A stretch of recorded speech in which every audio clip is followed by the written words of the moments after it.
Yeah, that's right. I'm here. What's going on, friends? Let me turn my mic on and clear my throat.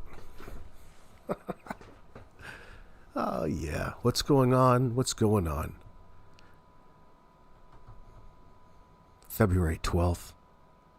12th. 12th. Yeah, the middle of winter. It sucks. I finally went out and did a little bit of the end of the driveway after the plow came and left like a 4-foot frozen berm at the end of it. What a pain in the ass. I did about 3/4 and then ran the hell over it with my truck. What's going on, Brian? Do I see Brian Sutherland in my chat? Yeah, I do. Hello, hello. Kim Elton, good to see you. You're working in the ER tonight, Norbeaster? You're working in the ER tonight, or you're just in there visiting?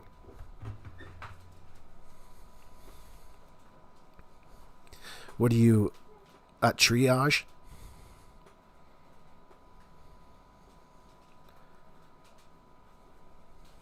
What's going on, Lori?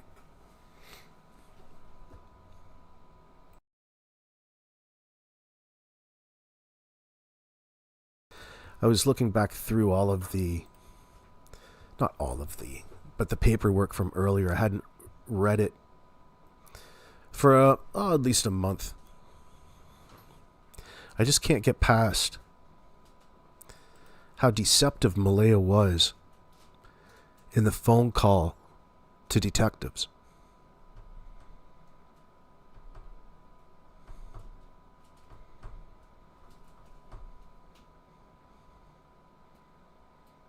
You're calling the RCMP with an emergency, and you start off by saying that the kids may have. The kids may have. Usually you call and you state your emergency.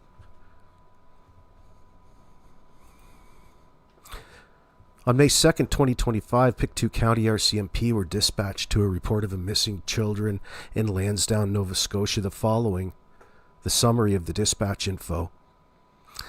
Malaya reported her children, Lily and Jack, may have left the residence and were missing.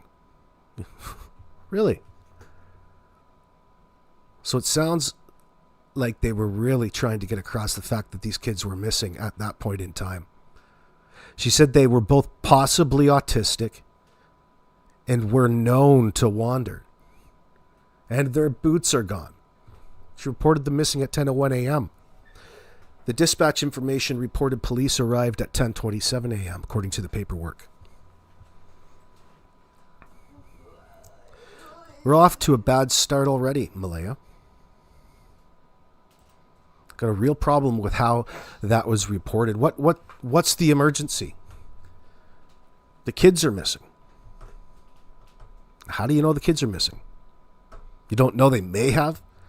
Well, where were they supposed to be? There's no, it's so vague and back and forth. What's the direct issue?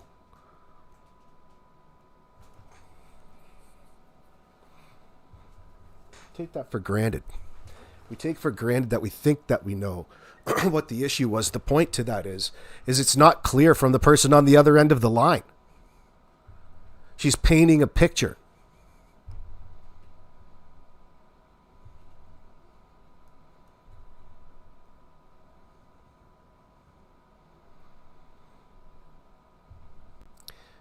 It was Malaya's instinct to call the RCMP? Hardly. Why was Malaya being so deceptive to police in the beginning? What was the reason, the rationale? That's what's going to get her life in prison. Because no matter what you do, what you say at this point in time, there's no going back on certain things when it comes to your children and how you're representing the situation. You could have not said anything in front of the camera. You chose to lie. You chose to lie. And you chose to lie to avoid any sort of punishment.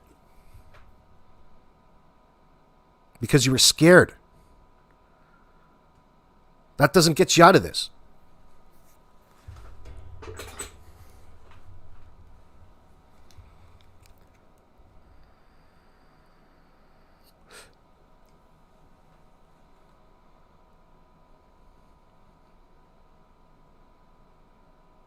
Never ever, through all of these months, have I gotten over or past the deceptive initial few statements to dispatch. Of course, we know everything else. But the problem here is no matter what way or what you come to learn, there was a true intention there from Malaya to deceive the authorities as to what happened. The fact that there's no clear timeline of events because they didn't want to give any.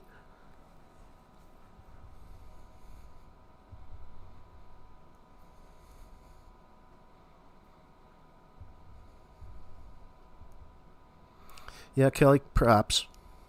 That too.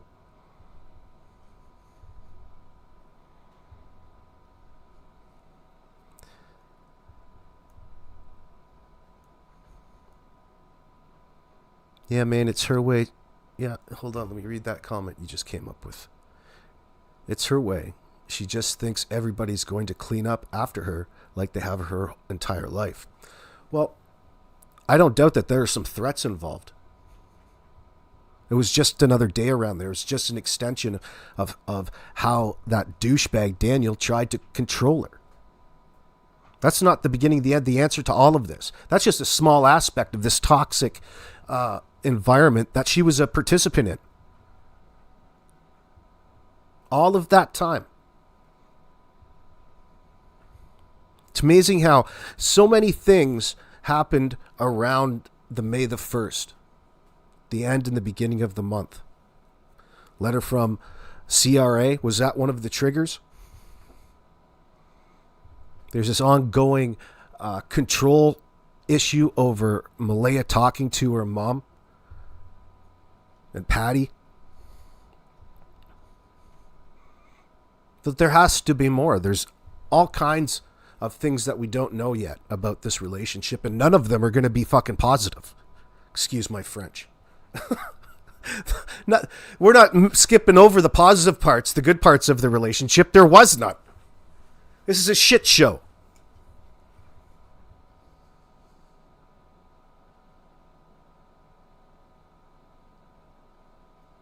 Yeah, Kelly, you're saying, yeah, scared of what would happen to her, not her babies. Well, listen. If you're scared over a threat, you're scared for a particular reason. You know the difference between safety and not safety. When the cops get involved and everybody's around, you should feel a lot more safe if that really is your issue. And you have all of the opportunity at that point in time to tell the RCMP what the hell is going on, especially since you got up and shipped house that particular weekend right away with Cindy, never to look back. Facebook single again, girl. Oh my God. Oh my God. Left for the RCMP to figure out. Leave it in their hands.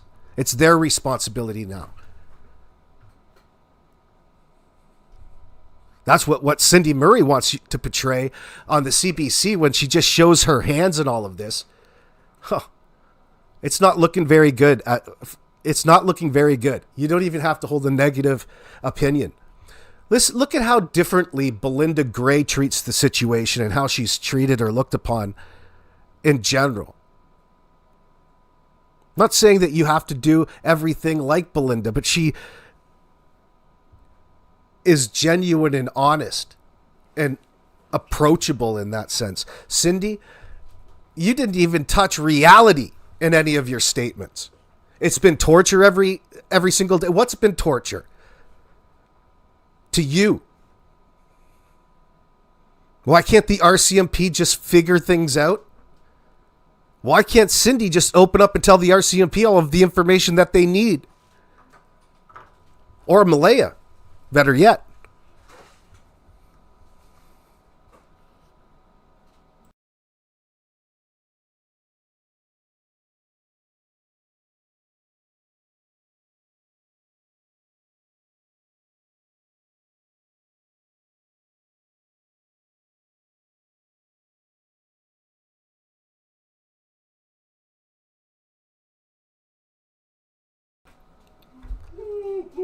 Anyway.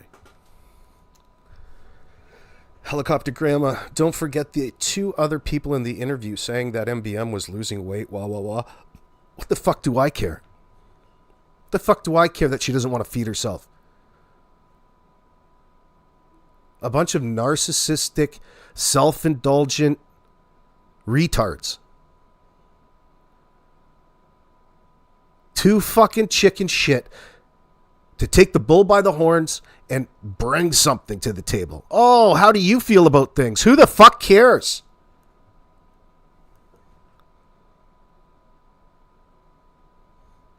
Crime Science, what are you saying? Malaya's reported ABUSC on herself. What about the children?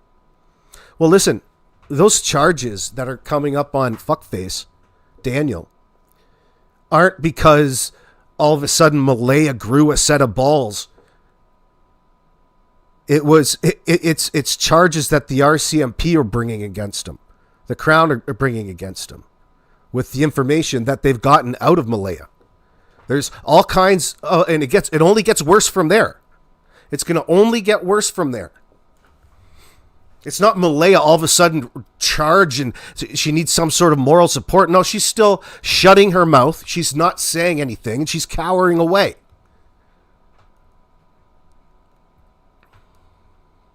But the information that they have gotten out of her, they're fairly confident that they're going to be able to slap these charges all over Danny. And there's not a goddamn thing his public defender is going to do about it.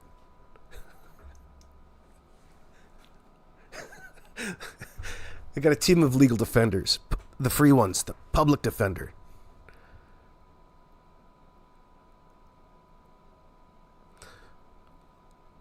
Let's see. I do love this on your screen right now, this little snippet.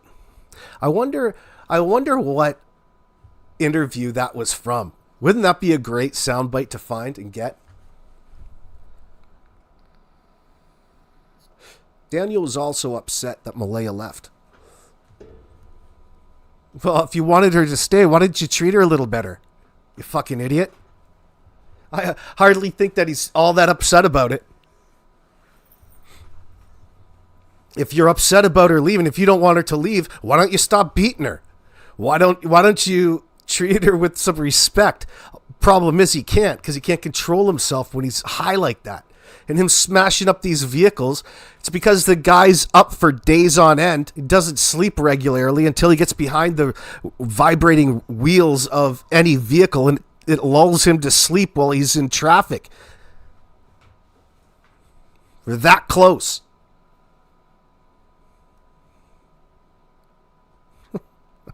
Don't give MB... What? Mayflower. Don't give me MBM doesn't drink. Of course she does. She was drinking all over Cindy's house, according to Haley a little while ago. Maybe she doesn't know, but she did. No. There's all kinds of people, stories in the background of what she's getting up to. She drinks. She's a little party girl. Nasty. She's a hussy. That's what we call him. A hussy. Kim Melton. Yeah, exactly. 100. Where are these 2 kids, MB? We'll take care of them. Well, it's a little late for all of that. Yeah, Mr. Hemmy, Casey Anthony vibes, for sure. Definitely. That's not 17 days to go. Nothing's really going to happen on his arraignment. They're going to read out the charges. They're going to begin the procedure, and that he can enter a plea. He can enter guilty if he wants. That'll make things easier. You want to be cooperative? Why don't you plead guilty to these 3 here for us, son? We'll start with that, and it'll paint a more clear picture about the environment in which old Jack and Lily were living in up until the point that they absolutely vanished. But the more that we get to know from this side, as opposed to just getting to know things through mainstream media and closer to the May 2nd RCMP call, reading the paperwork, things stand out to you. Of course, Janie Janie McKenzie provided 2 statements to police on May 2nd and May 5th, 2025. The following is a summary of what she said. Now, this is just initial responding officer type notes. There'll be a body cam footage on these. I can't wait to see them. But more importantly, there's follow-up. There's a follow-up interviews that she's been involved in I'd want to see. Janie McKenzie said Lily and Jack are her step-grandchildren. No, they're not. She lives in the camper. This is on the same property as the residence from where Lily and Jack went missing. She said she saw them all week. Yeah, we've heard. You repeated them like 5 times. 5 times in a row in your Facebook recordings. That stupid audio snippet that was released a couple days ago. According to Janie's brother, Daniel and Justin were added to the deed of the property. So that now makes so much more sense as to why the place looks like a fucking nightmare. Okay? You got your name on the deed. Now you're walking around there thinking you can do whatever the hell that you want. Tweaked the hell out.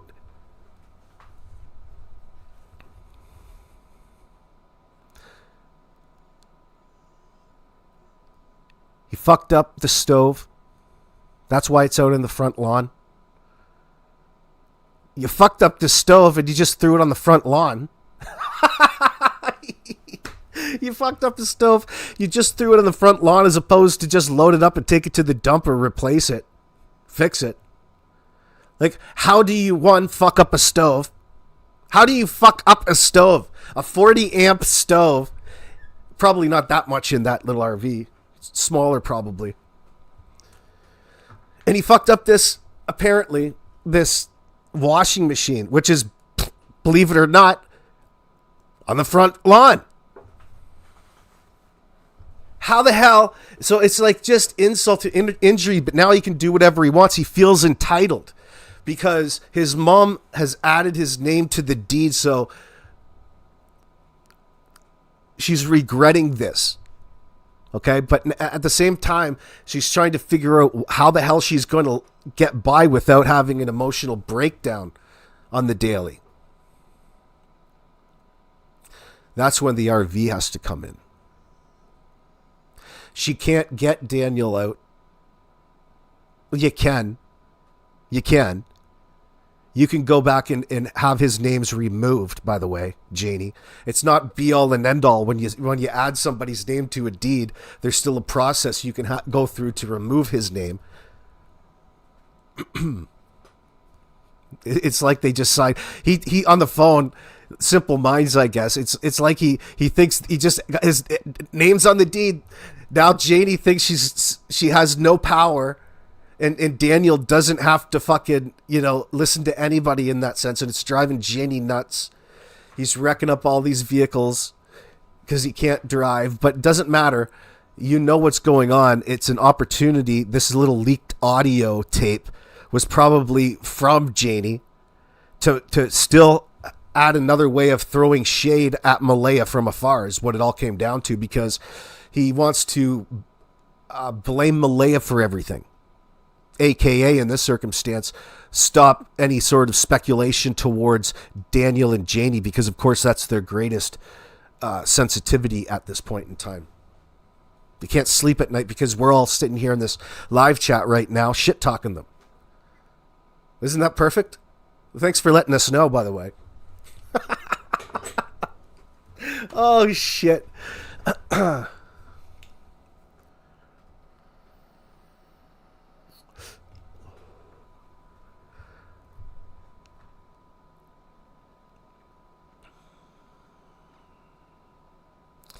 AB, no, they all have to sign the deed to change the title. Yeah. But the point is if you were having a problem and it was done under duress without you knowing, you can remove him essentially with some legal process. It costs you money. But it doesn't make or give you the right to carry out your abuse over other people in your living situation or arrangement, especially when it comes to your own mother.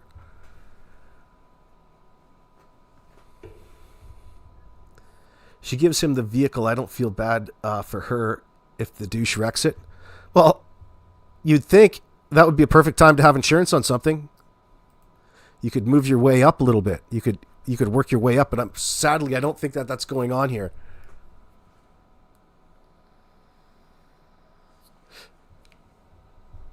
One, Daniel probably can't get insurance because I would bet that he's got too many driving with no licenses, or there's something else on there, probably driving infractions.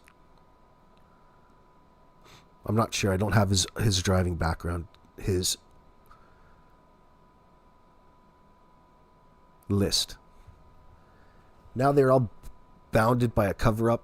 Callie G all in on it together. Well, yeah, they are. Yep. Whether there's a stove and a dishwasher on the front lawn or not. Question is, why don't you finish why don't you just take it the fuck out of there?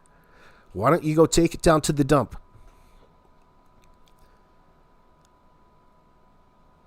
Mayflower says no lawyer in the area will take her on as a client. She said 8 lawyers said no to her. Well, I could see why. Because she has a frivolous claim.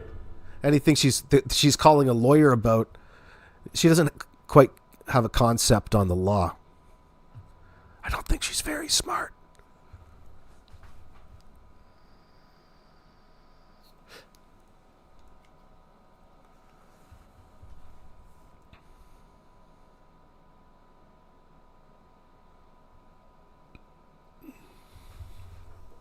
Oh, Mr. Hemi, there's a reason why she wouldn't let him drive her ATV. He'd likely wreck it. Oh, fuck. Hey, sweet tea. Yep. Yeah, I don't doubt it. Can MVM take him for his land like a de facto relationship? Yeah, well, they were common law. Yeah. She can cause him if she wanted to pursue things. But it's going to be tough. It's going to be tough go for her at this point. Namely because they don't have custody of Meadow. There's nobody to fight over. Essentially, they've already lost Meadow to the system a while ago when Malaya bolted from Cindy's house. The only thing that's going to bring that child back to them is if they come out with reasonable explanations, and there is none, because the only answers to any questions all lead back to the fate of Jack and Lily, and in this case, prosecution. They've already demonstrated to this point that they're more than willing to put, their own priorities ahead of their kids. This is just a continuation of that, isn't it? We're watching it. We don't expect them to tell the truth, but eventually it's going to come out. And it's the truth that was put together by the RCMP. Because it's their lovely baby.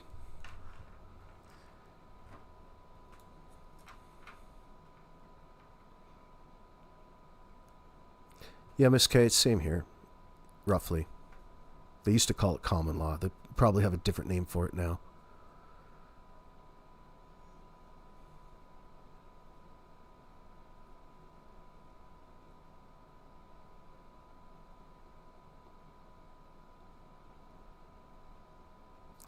Ginger's mom, so Dan moved M and the children in and said F you to Janie.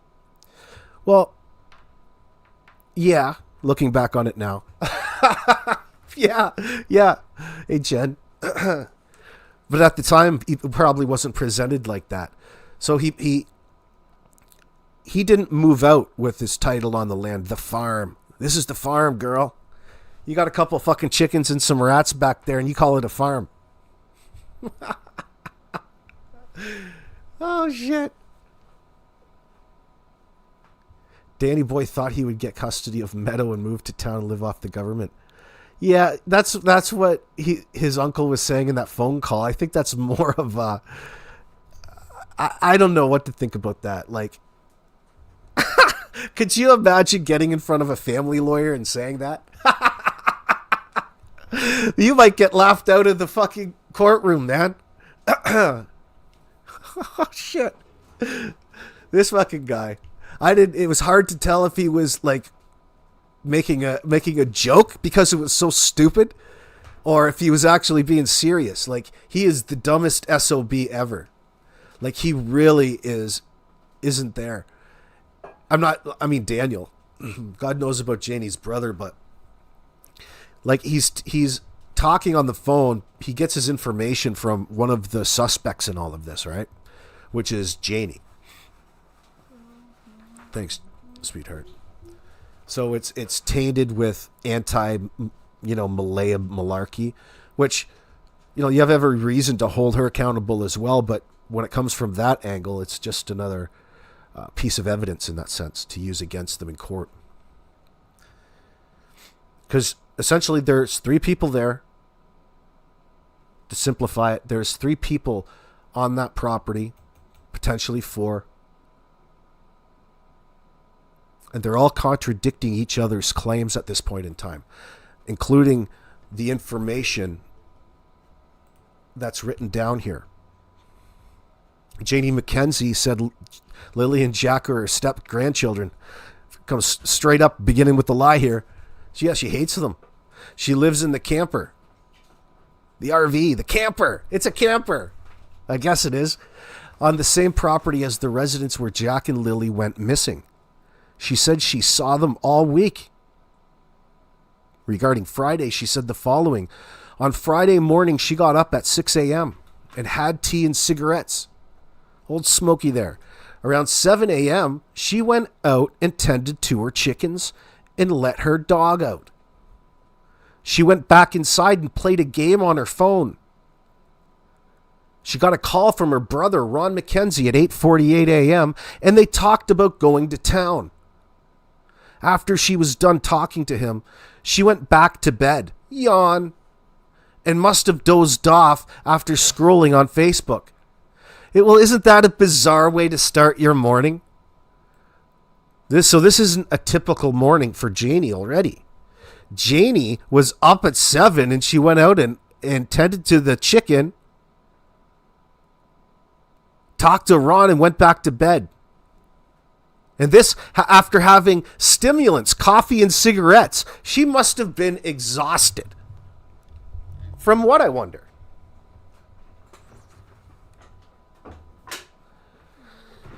All that shoveling, all that raking, all that fence building.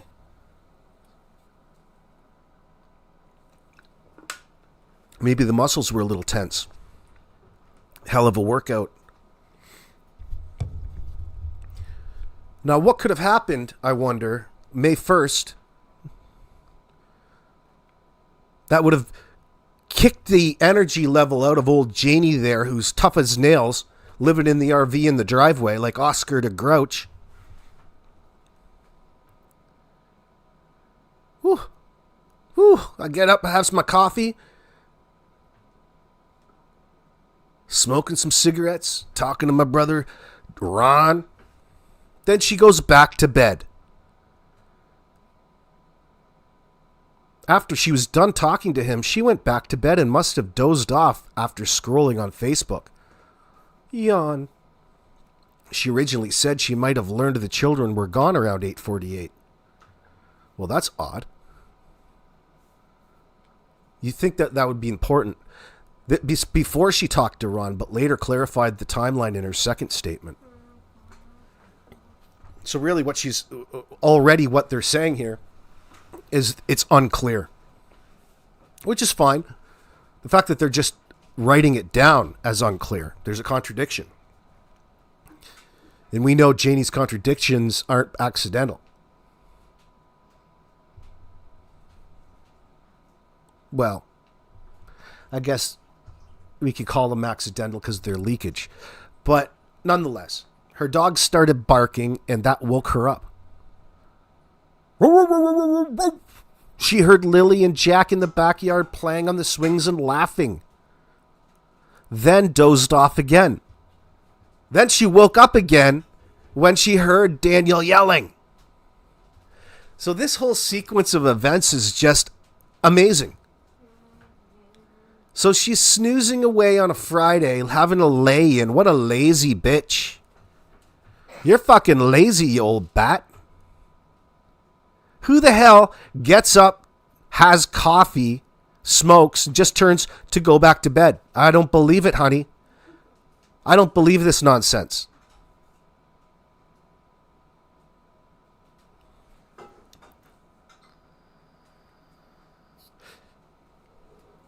So the dog started barking, she says, and it woke her up. She heard Lily and Jack in the backyard playing on the swings and laughing. Then she dozed off again. Then she woke up. See how this all magically erases any sort of accountability? If only you hadn't been sleeping, you could have prevented all of this, apparently, Janie. Her dog started barking, and that woke her up. She heard Lily and Jack in the backyard playing on the swings and laughing. Then dozed off again, and she woke up again when she heard Daniel yelling. Man. It's so far away from it that dirty Darren Getty said that you told him.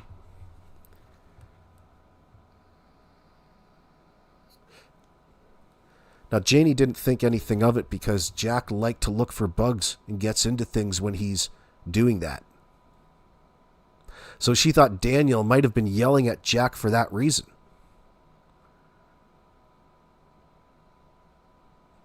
For what reason? You like to get into things when he's looking for bugs?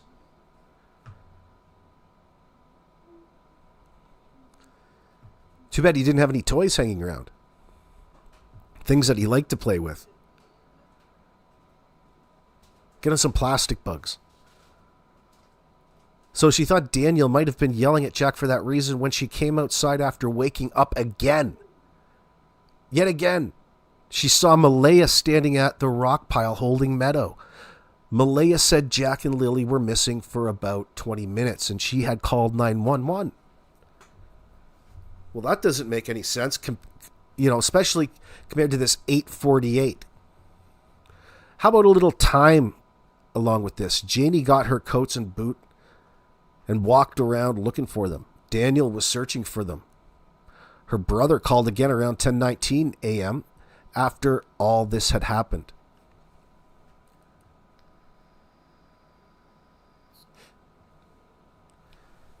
After all of this had happened. That's interesting terminology coming from Janie. What is all of this? That's not the cops' phrasing. Malaya called her mother who came to the house. When her mother arrived, Malaya talked to her and said, I told you that they had autism. Family members started to show up. One of her brothers went to get an ATV and they continued searching. Janie said for the rest of Friday, she searched for the kids with her family members. The rest of Friday. So all that day that they called the RCMP, they were out avoiding the cops. And we've since come to talk about the probability of them moving the evidence that think about all of the places Daniel had access to around there within earshot, like Mr. Bradley Wong testified to. So he could temporarily have probably down at his dad's or his other uncle's. You could store a storage tote. Then then later on that Friday when you have everybody else out there, or Saturday, you could pick that tote up behind people's backs and go and transport it elsewhere. Well, you don't have your mobile devices. And wouldn't you know it? Chance and all of his pipeline boys, his buddies, live up on let's say the east side of the bay in New Glasgow, which is close to Barney's River, which is close to the Big Island Beach where Daniel and Malaya had their first date. Oh, yeah. I'm lovesick already. So the reason to bring them back was just to say that that was the reason you had to travel up in that area in the first place. Because that's what you do. Okay? Because that's what you do, I guess. You call your tweaker buddies to come help you on foot search for a bunch of kids that you lost from your property in random locations, one of them being your dealer.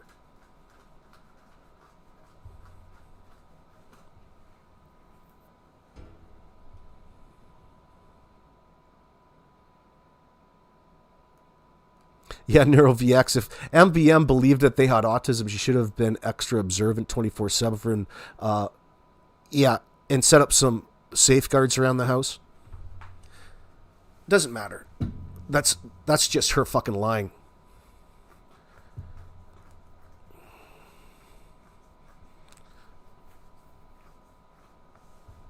You'll come out and hold on.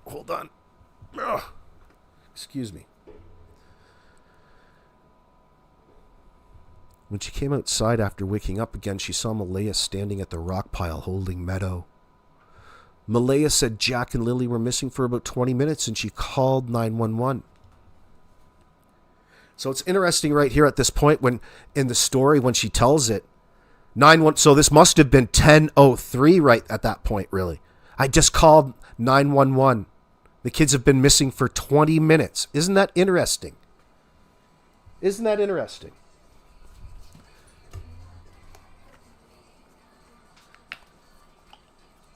So,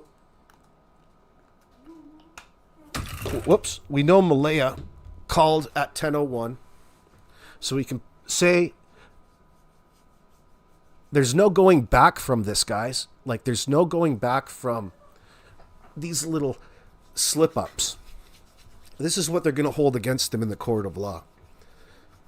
So you're telling me that 20 minutes at 9:40, everything was okay. So what happened between around, they want you to think around 9 o'clock to 9:40.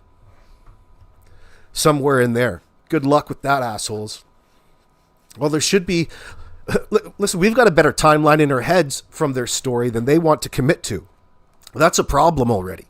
We have to fill in the blank for them. They don't want to commit to any time frame and to be doing anything that they can be disproved later on. They'd rather avoid it at all costs. And they do.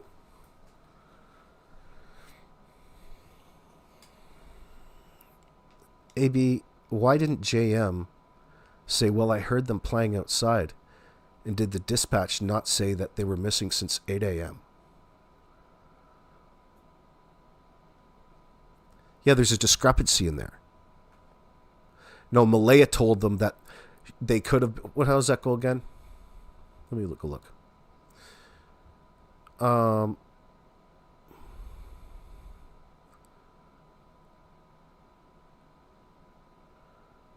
No. No, but there's talk about that in the background. Like, in reality...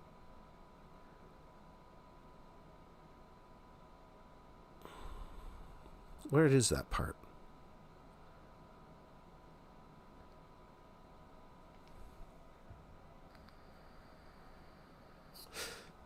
It's a bit fucky because she screws up and corrects herself from this call, right, with Ron. It doesn't matter necessarily at this point in time. Janie said she got her coat and boots and walked around looking for them. Danny was searching for them. Her brother called again around 10:19 after all this had happened.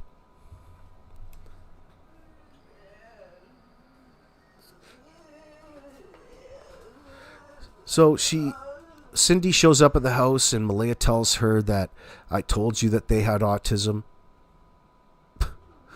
Like, think about that in the moment. What a real concerned parent. It's not like you've just gotten back from the doctor that is qualified to give them that diagnosis in the first place. You've not even gone through the process.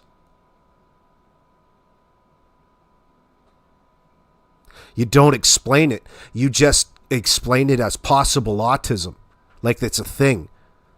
No, that's just you being fucking lazy at that point in time. That's representative of you not being a good parent in that sense. So you're gaslighting your mom as she shows up by using the fact that the kids aren't around anymore. See, I told you that the kids had autism. That's telling me that you wanted to use them as you are wanted to and are using autism as an excuse in all of this, and you've got no right to. The only reason that these fucking morons think that Jack and Lily have autism is because the alternative they don't want to admit to. So they're choosing autism to make themselves look better, as opposed to the children's developmental delays being associated with severe neglect, which is exactly what it is in this situation attributed to. You can see it on your screen.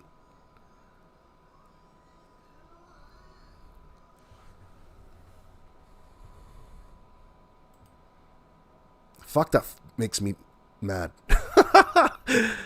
So it goes to show you that there's a certain level of deception going on by way of Malaya, Brooks Murray. That's why I have zero fucking sympathy for this biatch. Hear that, Cheryl? Zero.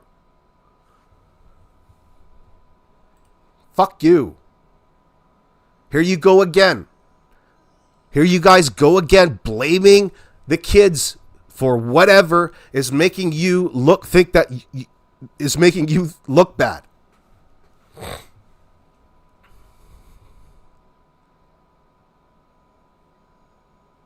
I can't wait to take a look inside that goddamn RV. Let me in there. I'm expecting there to be shit and feces on the walls, sulfur burning.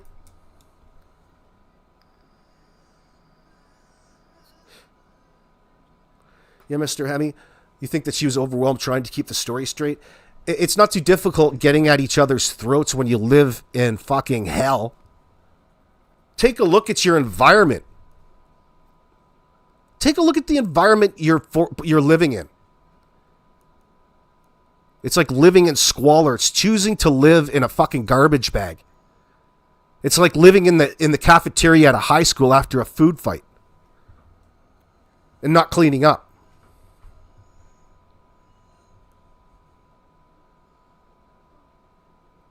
Geez, I wonder what was affecting their mental health. Why don't you try picking up a goddamn mop?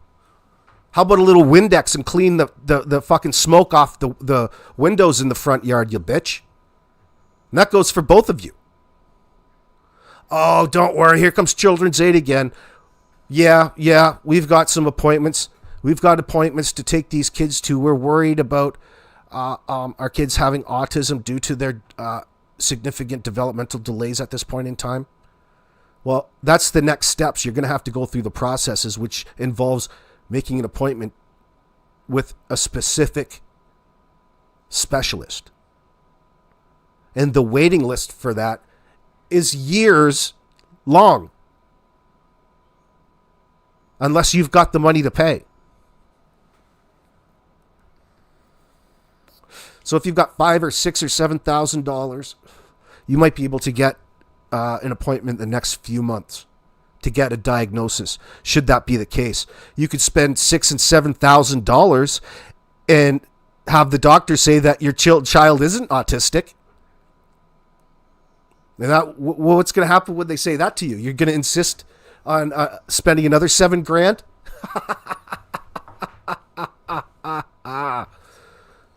No.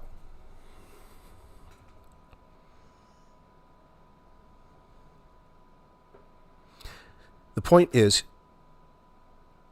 Malaya is actively lying to her own family in all of this. And there's an example of it in the paperwork. They're already used to it. They live with Malaya. They've put up with their lying for years on end. It doesn't change anything for them. They're still related. You can't lie yourself to not being related to them anymore. So sometimes people just tolerate it. It makes the relationships much more complicated, complex, and stressed. Vivalda Griffin, thank you very much for that super sticker, darling.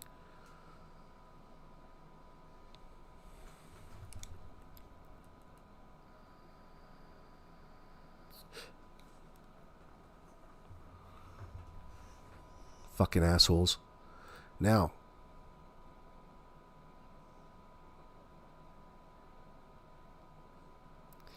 this small statement right here. When she came outside after waking up again, she saw Malaya standing at the rock pile holding Meadow. Malaya said Jack and Lily were missing for about 20 minutes and she had called 911. That spastic Janie got her coats and boots and walked around looking for them. Daniel was searching for them. Her brother called again at around 10:19 a.m. Why? After all of this had happened. See all of this? This is just, that line just is telling you that Janie's getting into storytelling. Now, all of what happened, you guys don't even know what is going on yet. You can't find the kids. And that's it? You can't find the kids? That's where you guys get off this? Don't know what else happened? They just went missing. Kapoof. So why would your brother call back at 10:19 a.m. if you said that you're going back to bed? Oh, I'm fucking tired. I'm going back to bed. I'm not going into town today. There's something else that's affecting her day, and it happened from the night before. Was it because that she was up knocking the boots with Darren Geddes? Was she up, engaged in online poker? Who knows at this point in time? Keep it open. Malaya called her mother, who came into the house. When her mother arrived, Malaya talked to her and said, I told you they had autism. This is according to Janie. She was there to hear this. Family members started to show up. One of her brothers went to get an ATV and they continued searching. Janie said for the rest of Friday, she searched for the kids with her family members in a bush that you knew that there was no possibility of the kids wandering into. You were still out there searching. Oh my God, why? Why? You never believed that the kids could have wandered in there in the first place. You spend the next several months telling the world how that would be impossible from your perspective. Especially when all of the searchers are starting to show up. Get the hell out of here. Like, even think about how ludicrous that is. You're going to continue to search aimlessly in an area that you know the kids couldn't have possibly wandered to. Something else happened, and that deserves your focus. And your focus should be elsewhere rather than making it look like, endlessly searching in the dense bush to make it look like the kids are out there somewhere for the next, 2 weeks? That's how he was portraying it. It's nonsense. You didn't have to search more than 10 minutes. If your kids aren't there, something else had happened. Something else is going on. You being out in that bush isn't going to change anything. You running around and getting high on your supply, your Tina, your crystal, your jib.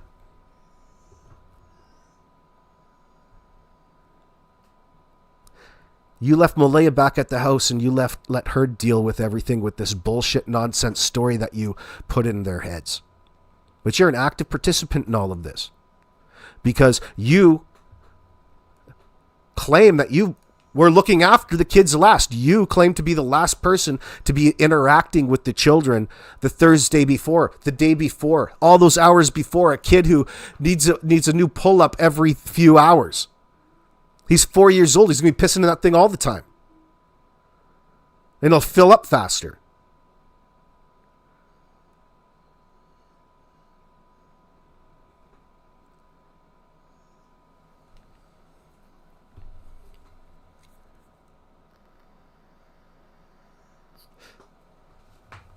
Janie provided some background information. She was concerned about the timeline because there was no way the kids could have walked from the yard up to the road where Daniel was in the vehicle without her seeing them. Janie said when the kids were in the yard, she usually watched them the most. Personal information redacted there. She said the kids were in school Monday and Tuesday because the bus picked them up right outside their house. Wednesday was an in-service day and they were home.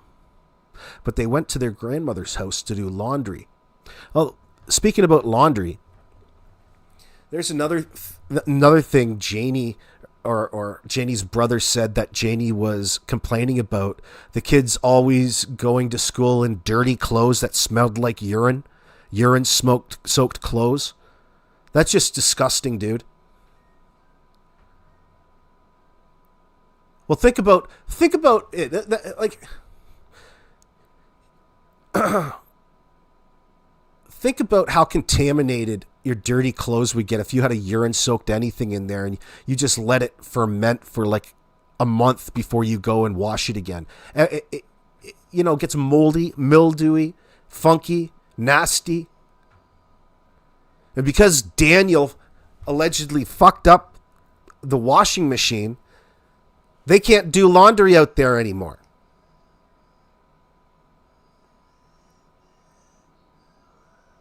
No matter what, the McKenzie family are saying that Daniel and Malaya were letting the kids go to school in piss-soaked clothes. Reeked of piss. And that's from a bunch of trashy motherfuckers like that are telling you stink. You must really fucking stink. They look like they stink. But even stinky people have their, limits.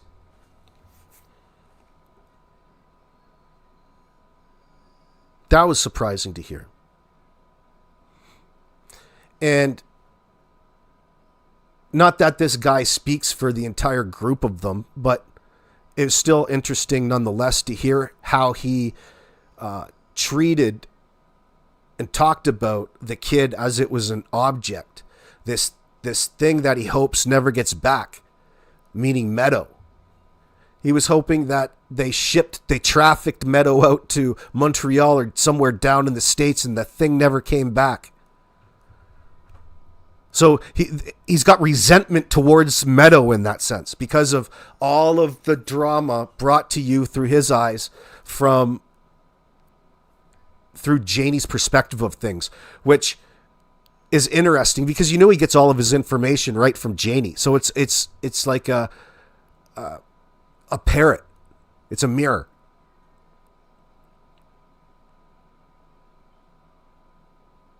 Well, Daniel only has a couple pieces of clothes, Vivalda.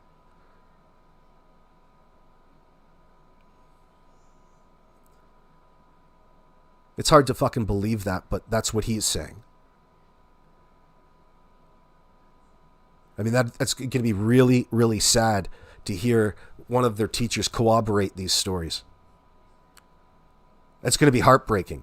You're sending your child in urine-soaked... I mean, sometimes accidents happen. But I mean, when they go speaking of untidiness, come on. What the fuck?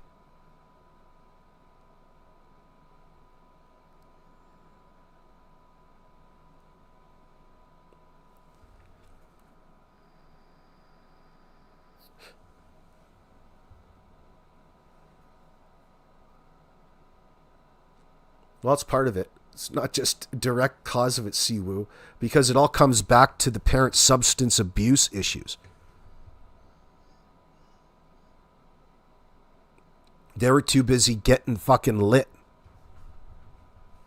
and doing their thing than maintaining a healthy, normal schedule. In order to do that, you've got to be up doing it yourself. You can't just tell the kids to do it themselves.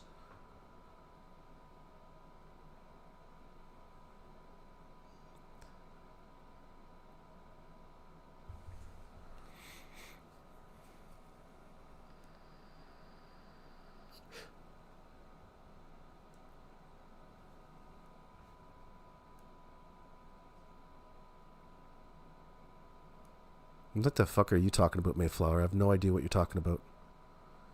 Bars of soap near a school. No idea. Probably listening to something from Deerwood. You know, the basic needs of a child that's neglect and abuse. Well, it's all over this situation, unfortunately. Like, what was it going to take exactly? I don't know. Like, child services do everything they can to help improve the mental health of people that they come in contact with. I don't know what to tell you. Like,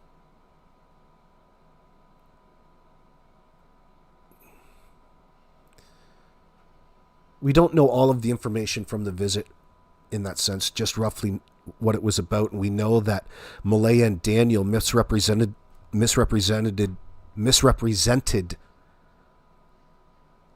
the purpose of the visit in the first place, which was the most important thing. They're lying, okay? So the only reason that they would lie would be to cover up the reality of things. Like, they lied to CPS, Children's Aid, in the first place. No, I don't say that they failed big time. I'm not like that. And I hate that rhetoric that people bring. There's a reason for this. It's because they lied.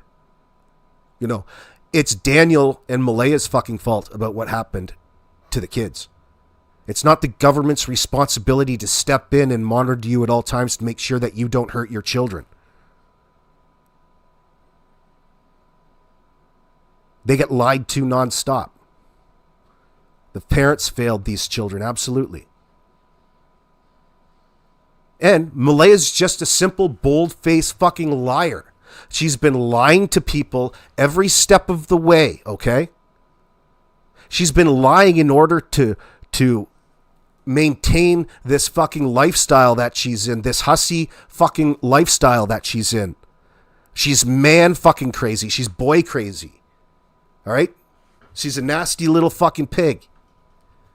Absolutely she is. The bitch couldn't wait to move this fucking liar in, didn't even vent him properly, and she couldn't wait to make him happy when she did move into Patty's house and soak up all of their fucking patience.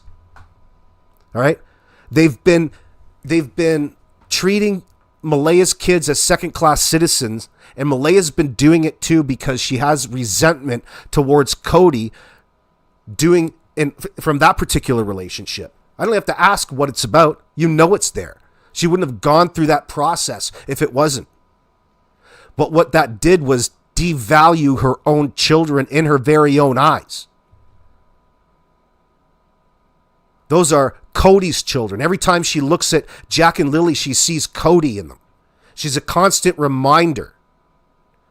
And this is resentment. And now that Daniel's in there, blowing all of that bullshit up, she's really conditioned herself into holding something against the kids, which is really the resentment she holds towards Cody. She hates the relationship that she was in with them that resulted in these two kids that are now complicating her life and her new man.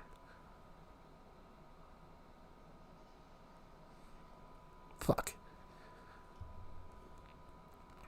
That's what killed these kids.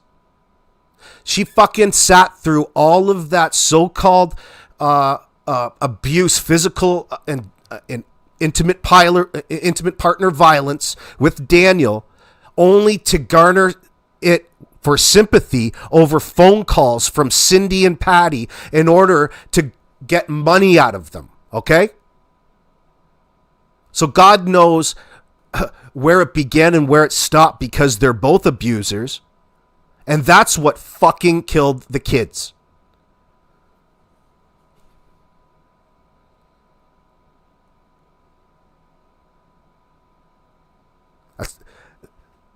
You know, they don't know what reality is when it comes to Malaya because she's never been honest with them.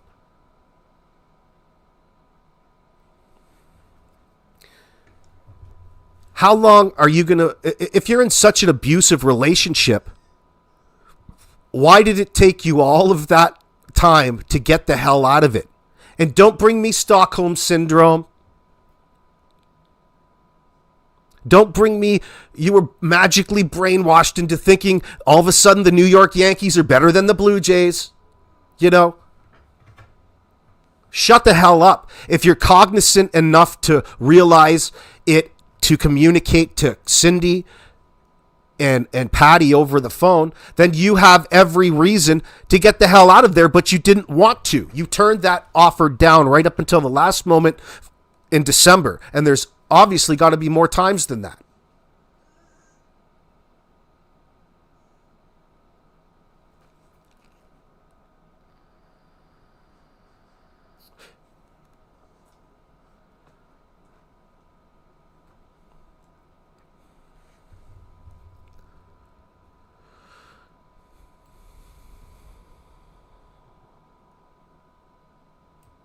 Janie said Malaya and Daniel are having financial difficulties. They're having financial difficulties. Let me go up and find the unredacted portion to this. Where did I stuff that? Probably right next to Kent somewhere.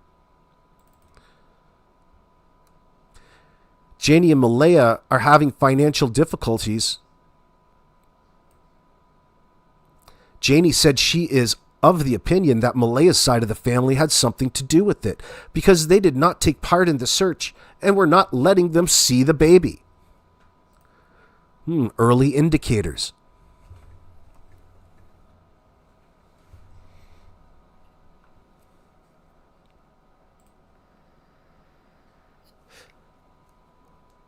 Janie said when the kids are in the yard, she usually watched them the most. Where's the redacted portion?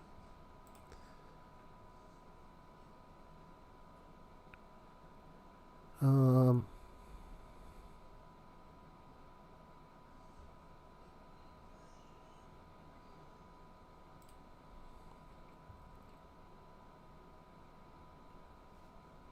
going to have to go back further.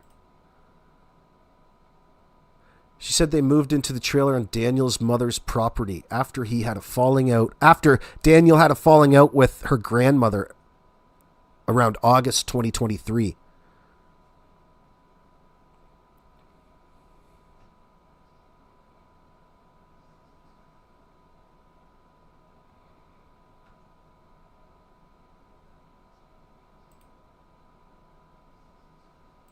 Where's Janie's other statement, for crying out loud?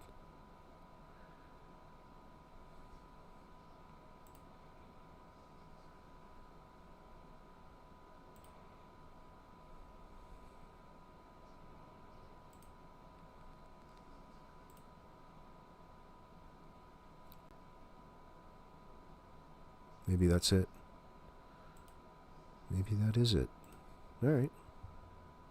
18C 5. 18C5. No, this is C2.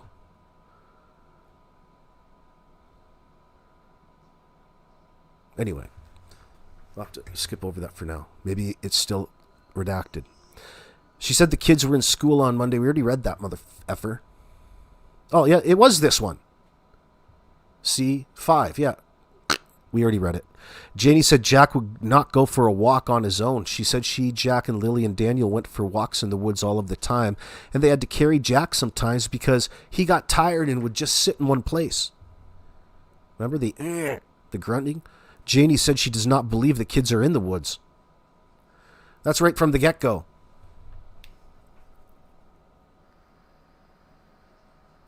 That's interesting. Right from the get-go. My dog would be stressed out. So it had nothing to do with me not letting them search my RV. I was just the safety of the officer. And for my dog. And as far as the cupboard goes, I had nothing in the cupboard. I do not do drugs. I do not have guns. I don't do any shit like that. So there's your answer to the cupboard.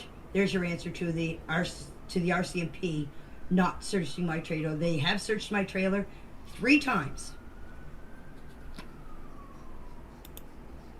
Oh, and by the way, I do not accept friends' requests, so don't even bother sending me one. My dog does not like Lily's love. By the way, Janie's not accepting any friend requests, all you single men out there. Don't even try. Don't even try calling her up on Facebook dating. She ain't no Malaya. Oh, don't worry. Don't worry, girl. No need to pull out the filter for this one. Holy shit, boys. Get in line. Janie's on the prowl. How could you even get yourself cleaned up in that shithole? How could you even clean yourself up? I'd feel dirty just getting out of the shower. What the hell? Well, I'm going to have to get out of the old rough living RV here. Whose great idea was that? Whose fucking idea was this? So it has to be that after the stove got fucked up, after the washing machine got all fucked up, it's probably broke because Daniel fucking took his anger out on it. He fucked up the washing machine. He fucked up the stove, threw him out on the front property. Next thing you know, he's raging out, and the only thing left are the kids. There's no more appliances to destroy. That's sounding a little bit more like this script of reality.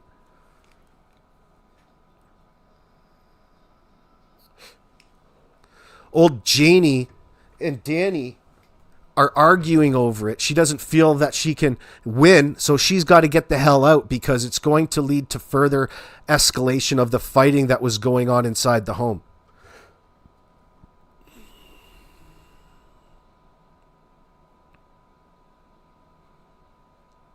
Don't worry, old lady. I'm going to give you an RV. What a fucking insult. You gotta be kidding me. Oh, no worry. Not just that. You know the fucking thing is... I mean... At least you didn't fence the damn RV in. What's the point to the fucking fence again, guys? You want to remind people why you've got a fence up around this shithole in the first place? And it's not even a real fence. It's like a fence that's been through a hurricane. You've got, 4-inch gaps in between each board? You're really cheaping out there. You're really cheaping out on the boards. It's certainly not for privacy, which is something that you guys really have to create around there, or else you're going to kill one another. Uh-oh. Did I just say that? There's no privacy around that house.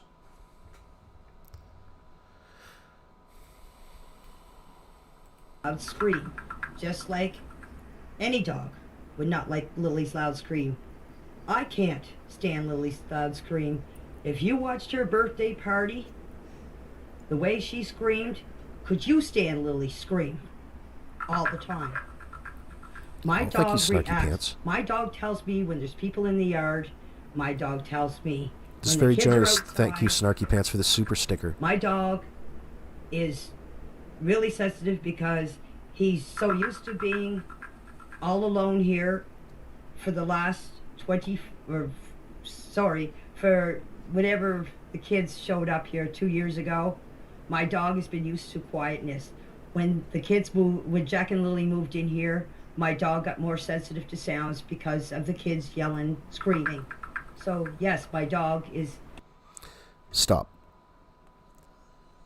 When she says her dog became more sensitive to their loud noises and their screaming, that means Janie did as well.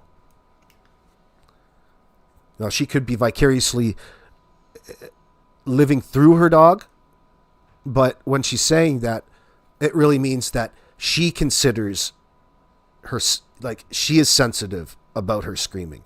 She can't stand these certain things, or otherwise it wouldn't be brought up in the first place.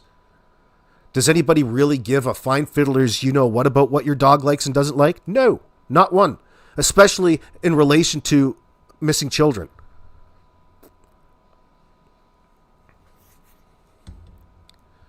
Is it made out of old pallets? Actually, I don't think so. It's made to look like old pallets. In a horrendous way. It's just nasty. It's a waste of lumber, is what it is.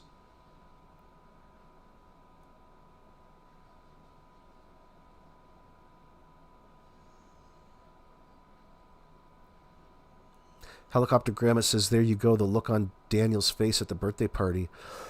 Well, then why, Janie, did you let your dog out? Why were you watching the photo? I wonder how she came across this video. Jam, did you let your dog out when he was barking when Jack and Lily were outside that morning? I don't even think she was out. The kids were outside that morning, Grandma. The kids were not outside playing in that morning. I don't believe it. I don't believe it for a second. The first giveaway is the fact that Janie is telling you that she heard them as opposed to anything else. And her dog heard them. Her dog was barking. It's distancing. The whole explanation, her alibi is based off of hearing something. That's not when is the last time you saw the kids. No, we want to know when the last time you saw and interacted when the kids were. Janie be around for a long time before she answered that one. Just simply hearing something is distancing in this circumstance. It's a way of avoiding talking about the fact that the kids weren't there in the first place and you guys are just making this up. Everybody just wants to have heard the kids from a distance. Guys, you aren't any more than 20 feet away from each other the entire time. This isn't a goddamn estate here.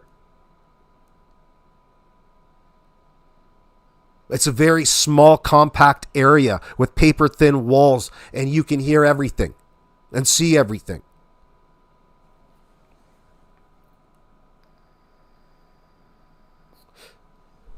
Yeah, you got it, Robin. Whatever happened the night before. Exactly. I don't even consider the kids being outside that morning in Janie's story to be even... Consider it true. I don't even consider it true. It's a bold-faced fucking lie.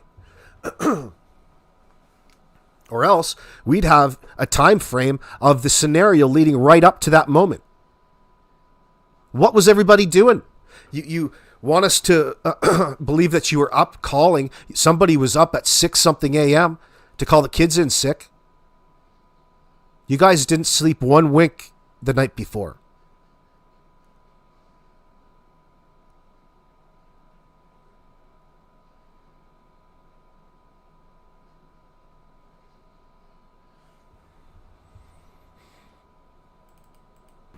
Very sensitive to Lily's scream and Jack screaming.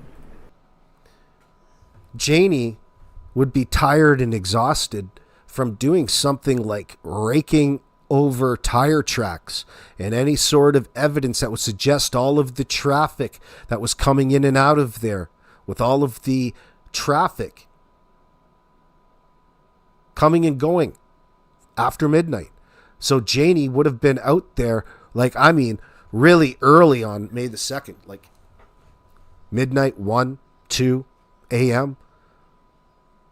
Just raking gravel over top, pounding down holes, trying to level things out for a pool that they were going to put in months later, in the middle of the night. Isn't that interesting? But you guys were in bed sleeping the entire time. Well, Malaya's the only one that came out saying that she was sleeping in with Meadow. She doesn't know what Daniel did. He stayed up and said that he was going to clean up for her. Guess what? We know what Daniel's flavor of cleanup looks like. Nasty messes. What did he really do? He just stayed up and got high. He was high all the night. He was fucking peaking.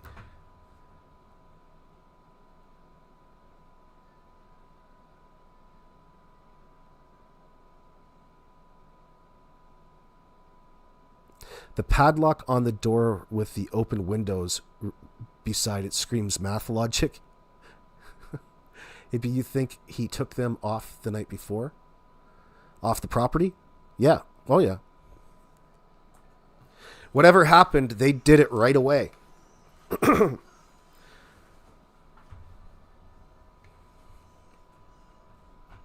He would have known. What sort of weird fucking power trip was Danny on?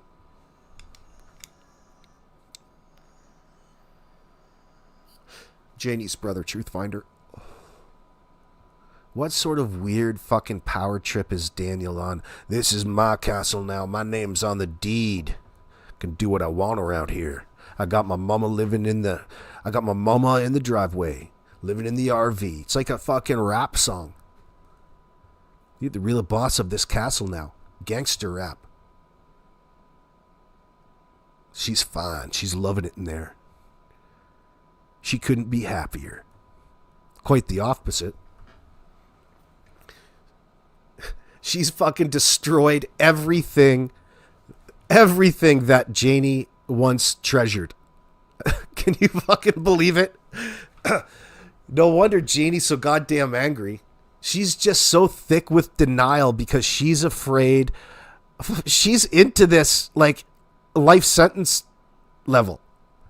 This isn't just a slap on the wrist and we understand there you're just sticking up for your boy. This is actively committing a goddamn felony, accessory after the fact, to a double child murder.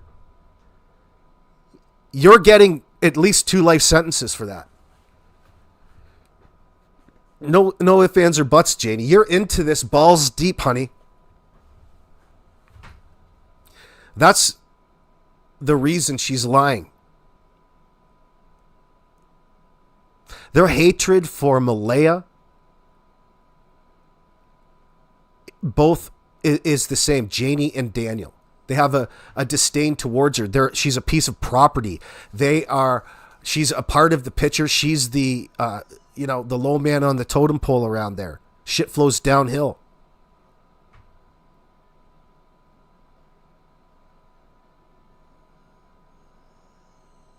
He's angry and abusive because he thinks that that's okay. He thinks he's justified in doing these things to her.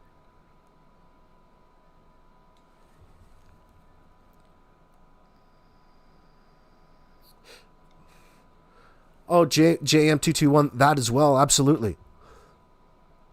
She holds that against her.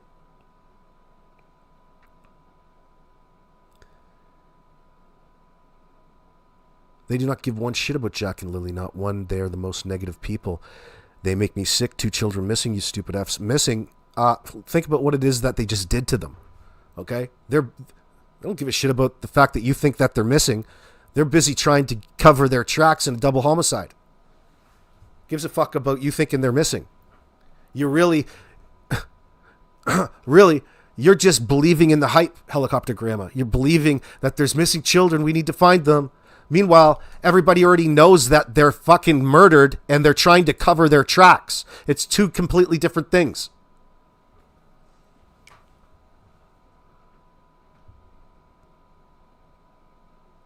The RCMP know what they did. And that's why they asked them. Because none of their fucking stories add up.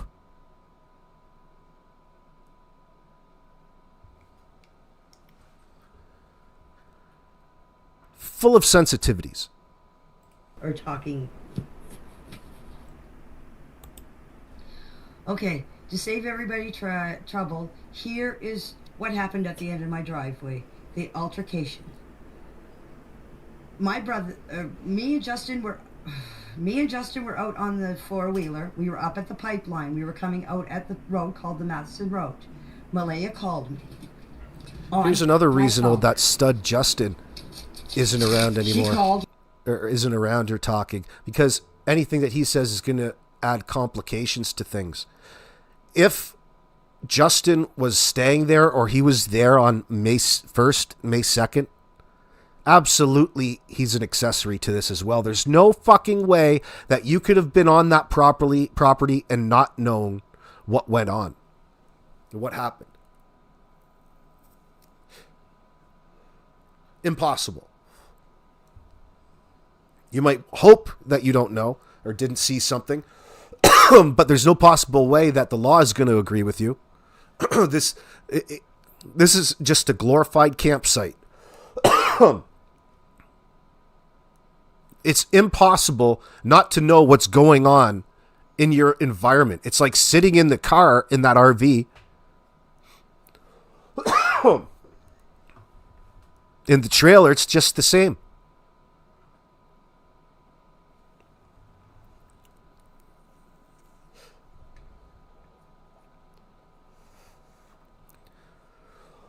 They don't have a big kick-ass wood stove in the goddamn thing because it's efficient in holding and keeping the heat and cool in. No, there is no insulation. In the winter, you got to keep that thing stoked up. You got to warm the place up.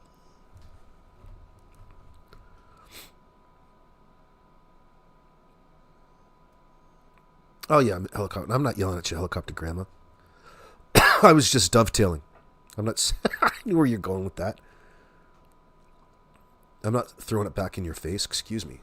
Got coughs. I got the coughs. I'm smoking all that stickiest of the icky. Plus, I have a cold. But I'm over the cold. I feel fine. Me at 3:32. I didn't answer because we were talking to a lady on her four-wheeler with a child. Then she called me back at 5:39. I answered the phone. She told me to get back here to the trailer. I said, "What's up?" She said, "I can't tell you over the phone." So I came back here. Me and Justin came back here to the trailer. Malaya was standing on the edge of the driveway, crying her eyes out. I went up and I put my arms around her and I said, "Please don't tell me that they found the kids dead." Hey. Oh, God. Jeez.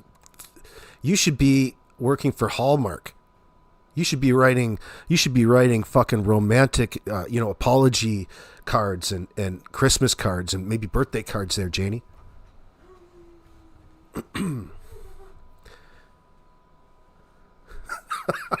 Helicopter grandma, you don't need to apologize to me. You're just emotional over this shit. Yeah. You don't have to apologize. I'm not even upset. I'm just up here reacting. I'm performing.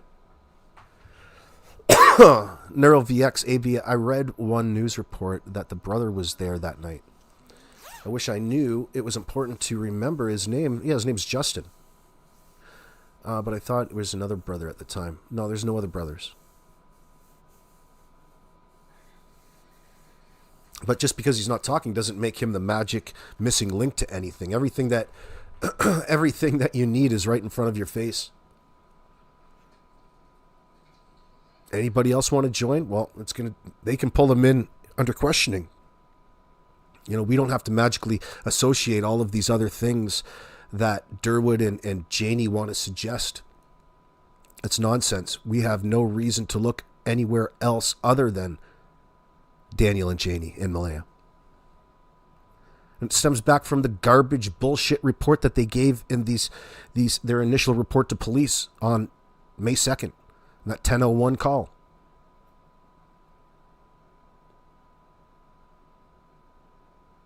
They've never ever wanted to talk in any length or to add any context to the information that was shared in that call. The only thing that they want to bring in is what exactly they were doing in relation to their alibi in that sense. Or come up with ludicrous victim blaming and Malaya blaming scenarios to push out there in the public. That's all that they've done. Like, that's really, in a nutshell, that's really admitting your own guilt in all of this. Because you've deviated in all of this blaming Malaya and all of these stories.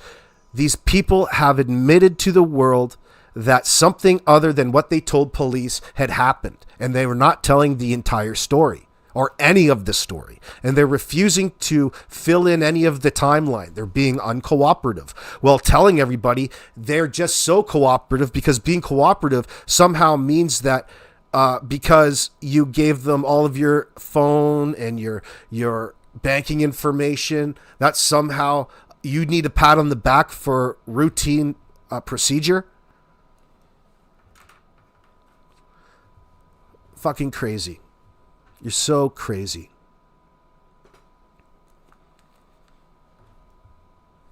No, Truth Finder, it's not like that.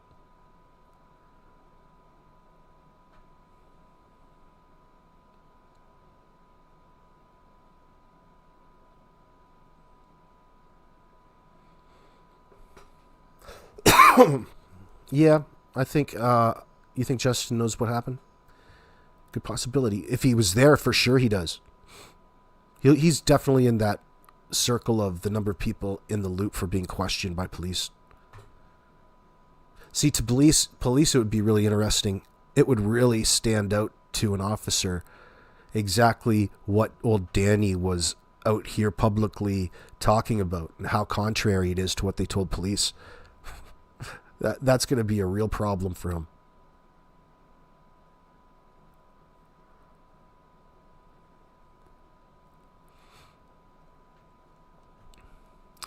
Yeah, well, listen.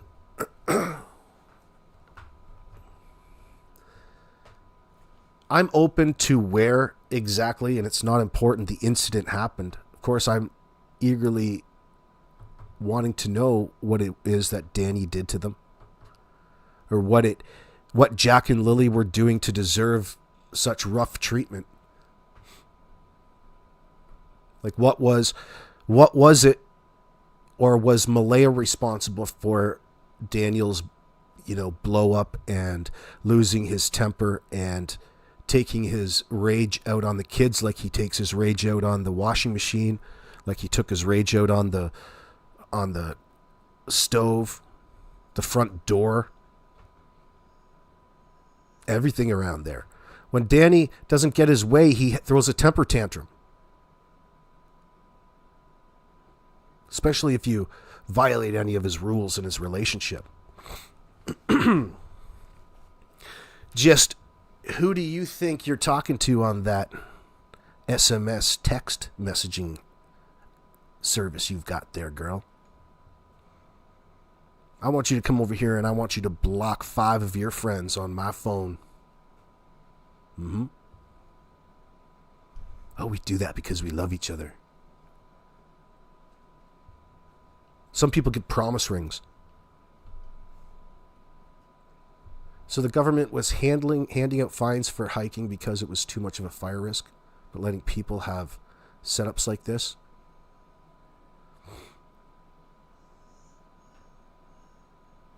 Yeah. I mean, it's still silly, but listen, some places need to burn down. When Janie was talking, I wasn't even aware Daniel and Jew Malaya had issues. When Janie was talking, he wasn't even aware. Oh, he got me confused.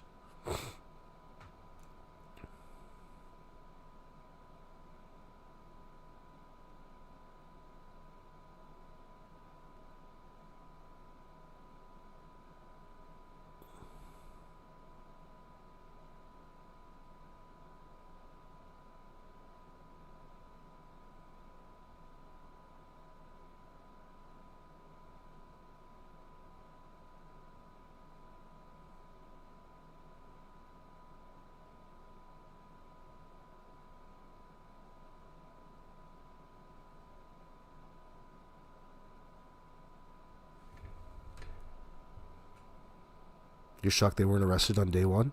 Well, Haley started shooting off about something, and then I think it was Shelby, I'm not 100% sure, she started shooting off. I ordered them off my property.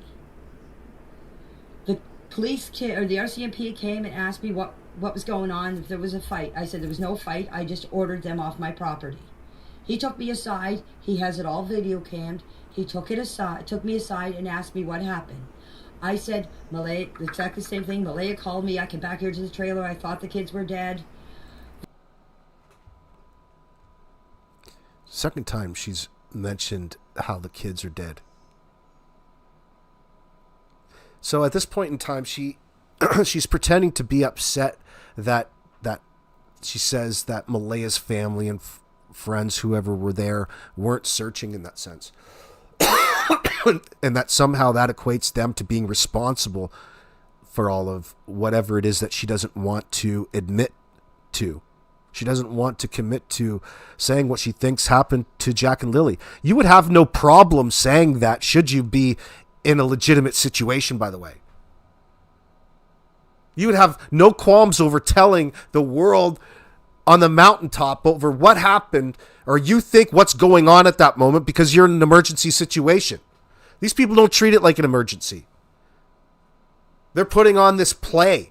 They're putting on this pantomime. Well, you're the one who called everybody over there. What is it that you want all these people to do that you called and asked over. They're just supposed to know and supposed to start doing whatever to appease you. You weren't even around the first day. You weren't even around to tell him what it was that you needed them to do before you started flying off and throwing your fucking hands at Haley and Cheryl. Oh my God. Just foaming at the mouth, spitting here and there. Blah, blah, blah. I wonder if the dog theory is a setup by them, all part of the script to confuse people. No, who knows? There's something to it.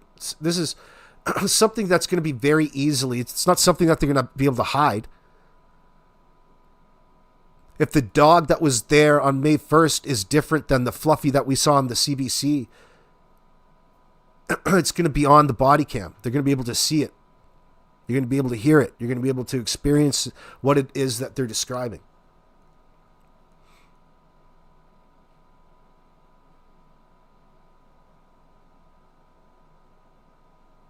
You got that right, Seawood. Janie's defensive right from the start. Why are you guys acting so bizarre when you guys called the RCMP and needed help? What is it you guys exactly needed help for? Care to fill us all in?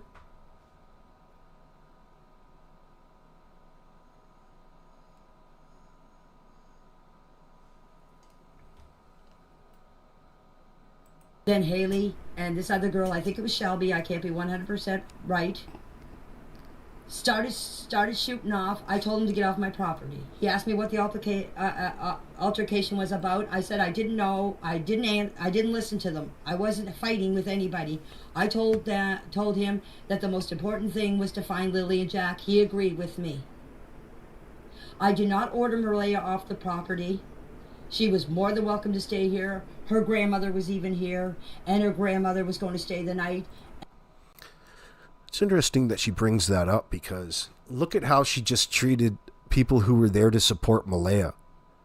You were so fast to fly off the handle and throw hands, to go physical, to induce violence. Imagine what it is that you do to Malaya. I wonder where Danny gets it from. Do you see what I'm saying to you, friends?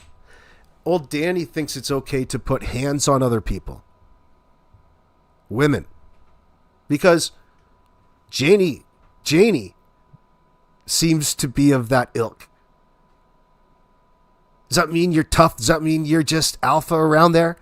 It means you're fucking nasty. What a trashy fucking bitch. Think about how much of a scoundrel this bitch is. You ask people to come over and help whatever emergency that you're in. You can't act right during that. You stand out like such a sore thumb. People called you out in the moment and you couldn't handle it. What a scumbag. Janie, you know, that audio is just an example of that audio of Janie's brother and how emotional he was in that. That's just a mirror of how emotional Janie is in reality, away from the narrative that they gave police about Daniel in the house and the reason that she's living in the RV to begin with. Okay? Her problems, her personal problems up to that point. She's at her wit's end. And on top of everything, she's got to deal with kids.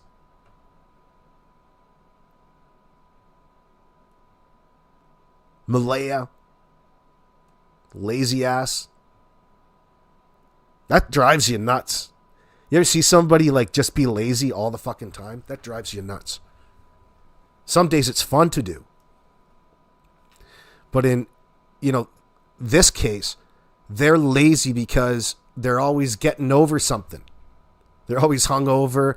They're too up in their own personal experiences in their fantasy world, their Facebook world.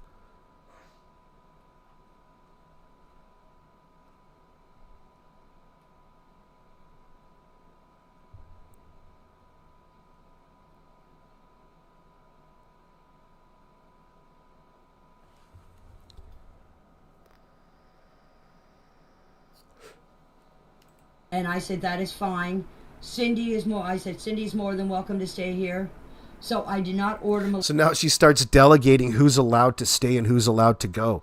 Who owns the place again? Malaya, you can stay. Think about the control in this little scenario she's painting. Now she's allocating who can stay and who can go in this emergency situation. She's already defensive. From a person who has absolutely no idea what's going on. They need the RCMP. You're out there certain that they walked away in those woods where you're searching at places they shouldn't be. Way far past the point of a 4 and a 6-year-old being able to walk. And you want to take and waste all of that precious time that you need you called the RCMP to get your kids back for you, and you were off in hell's half acre when indeed, when you're in the moment, you're in very serious crunch of a time frame. So you ate up the first 48 hours avoiding police altogether. Should this really have been an emergency and we needed to get those kids back and they weren't already passed by your hand, your behavior and actions don't align with somebody who is desperate to get their kids back. It more aligns with somebody who's trying to avoid accountability and questioning in the moment. And everything would have to do, you're risking big time because you would have 3 other adults there at the moment that would have not had their stories together well enough yet. They would have been easily caught up.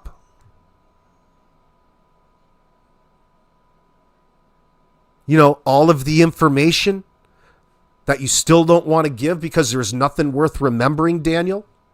Oh yeah, there was, and they would have wanted to know that when they were there. But you had to impress upon everybody just how in the woods that you felt that they were. Well, your mom contradicted everything.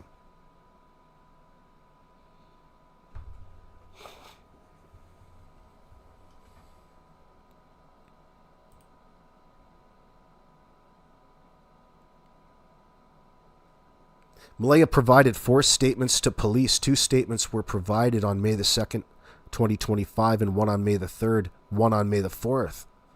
The following is a summary of what she said. On the day Jack and Lily went missing, she heard them playing in the other room and was going in and out of sleep.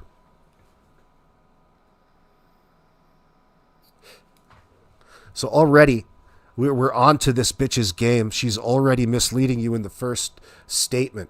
You want to distance yourself. You want to distance yourself and avoid what really happened by letting people know where the kids were and how you didn't really know because you were in and out of sleep. So somehow not really sure, or somehow if something is not quite lined up, it doesn't mean that you're responsible. In this situation, she heard them playing in the other room and was going in and out of sleep in the middle of the morning. Lily came in the room around Redacted a couple of times. Daniel was sleeping the whole time and didn't really wake up. It's funny how she knows all of that. She didn't hear them anymore around Redacted, so she got up. And they couldn't find them, so they called 911. The police came and got statements. Everyone was frantically searching for them. Malaya did not think this would take days. That tells me that you think that the kids are close by. Where did Daniel put them? Where did Daniel take them? All of that time, there's 2 bodies. There's multiple trips. There's multiple activity. I trust Bradley Wong, and the statement, all that vehicle was within earshot the entire time, tells me that you were moving packages around to get them away from Garlock Road when the RCMP were going to come at 10:27 a.m.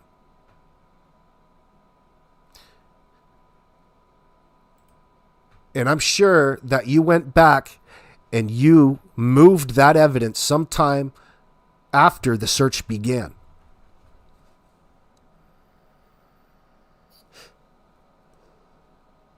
Absolutely, I do.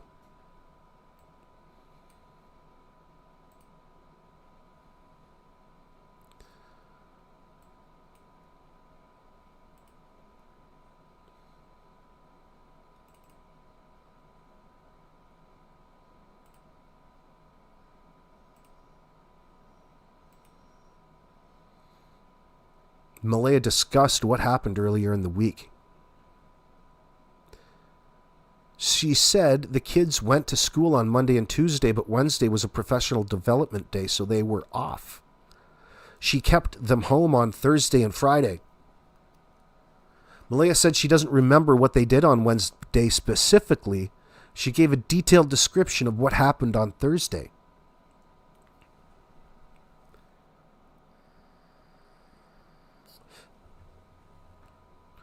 Malaya kept Lily and Jack home from school on Thursday morning because they had a cough. They said they right there. She contacted the school through the app at 6:18 a.m. The kids got up and came into their bedroom. Meadow was already up and in bed with Malaya. They got up and headed out to get the kids breakfast. It's still so vague, isn't it? It doesn't tell you. Listen, that's so general. You could speak in depth of the kids and what they wanted when they came into the bed, and one thing leads to another into talking about a child. You know what I mean?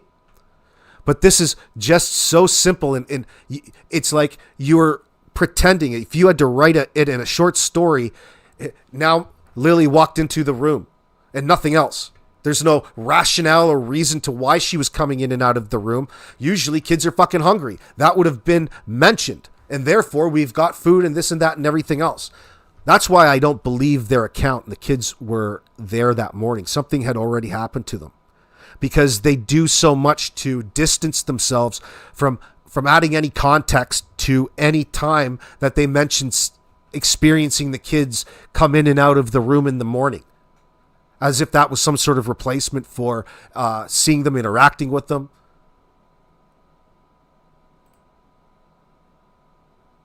But this was Thursday morning. Now, but again,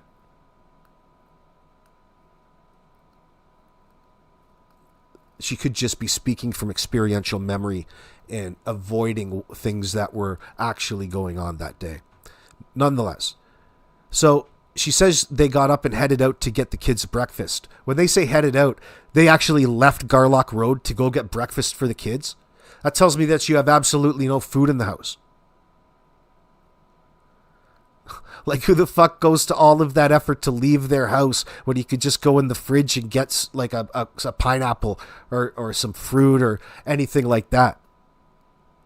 It tells me that there's no food in the house. They wanted the TV on and they wanted to play with their toys. Everyone woke up around 9 a.m. Headed out. What does that entail? Malaya said she tidied the house throughout the day. I'll just bet you did. What does that mean? The pathway to the bedroom to the kitchen? Malaya said she tidied the house throughout the day and looked after the kids. She said she also scrolled her phone at one point because she was overstimulated from all of the other fucking staring at her devices she was doing the rest of the day. Overstimulated. You don't even know what that means, retard. She had redacted New Glasgow in the afternoon on Thursday, blood work, and she and Daniel went with all of the kids. They drove her 2017 white Nissan Pathfinder that her Aunt Patty just bought for her like a week before. They went to the big stop for gas, and she thought they might have gotten the kids' bagels at Tim Hortons. You think? You don't know?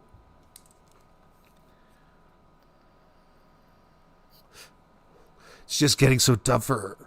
It's getting so tough to think about the things that she did just moments before. Get the hell out of here.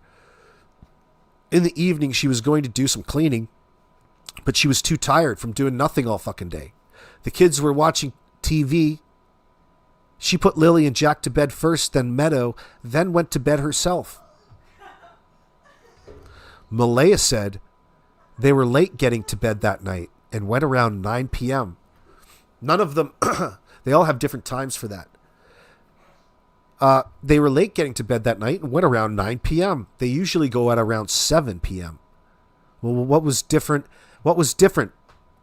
Something was different within that time. There is a reason that they didn't get put into bed at 7. Were they busy getting beat? Were they busy being disciplined somehow? Were they still alive at that time?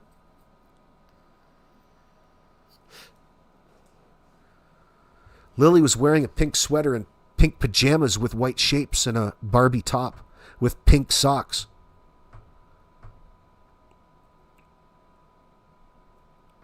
This is what she wore to bed. You have two tops on her and a sweater to go to bed with socks on. And you've got a wood-burning stove in the trailer. Like, how big is the hole in the floor? Like 7 feet wide? So it's unreliable in my mind already, her account, because it tells me that she's just making stuff up. She's looking for stuff. You've said she's got a top on twice. Once a sweater, the second a Barbie top. Which one are you going to settle on? She says Jack was wearing black sweatpants, a t-shirt, and a diaper as he was only partially trained. Daniel stayed up. He said he was going to clean the house for her, but it wasn't clean when she got up, so she doesn't know what he did. So he was going to clean the house for her. It tells me that something happened in the house. I wonder what happened in the house that he needed to clean up. Wink, wink, nudge, nudge. What's he inferring with all of that? What was he really cleaning up? What was he really doing during that time? Daniel stayed up. That just means that he wasn't around her. She was hiding in the bedroom, probably fucking scrolling Facebook dating for her next man.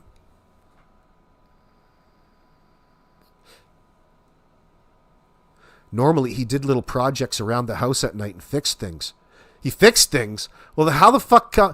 more like tearing shit apart and never putting them back together again, like the tweaker he is. Oh, I'm fixing that real good. Got a junkyard in the front property. This dude is not fixing anything. This dickhead is destroying the entire RV. The front door's destroyed, not fixed. Not staying up to fix that. The stove's fucked up. It's out of the front lawn. Didn't stay up to fix that. Washing machine's all fucked up. Not staying up late to fix that. There's probably countless other things throughout that old shithole that he's partial owner on now. It's his now. He's moving on in here. Moving the old lady out to the RV. Get out there, you old bat. You get out there and you like it. You just give me a call when you got to take a shit, and I'll let you come in. So it's almost like Janie has to ask permission every time she needs to take a shit. You imagine how long that would stand? Holy shit, she's in a great mood. Hello, Daniel. I was wondering if I could schedule in a couple times where I could slip in and use the restroom, use the ladies' room. I need to freshen up a little bit. It's tough living out here, in this RV, even though this fence is up. Boy, this fence is really looking good, but it doesn't fucking help my comfort level any. It's still nasty, filled with mold and toxins from the 1970s that are breaking down, and I'm ingesting as I breathe. I think this might be toxic in here. This is this white powdery stuff around the heating pipes. Should I be breathing this in? I think it says asbestos. Anyway, it looks like I'm using it to whiten my coffee. Now, Daniel stayed up. It says he was going to clean the house for her, but it wasn't clean when she got up, so she doesn't know what he did. Normally, he did little projects around the house. I'll just bet he did.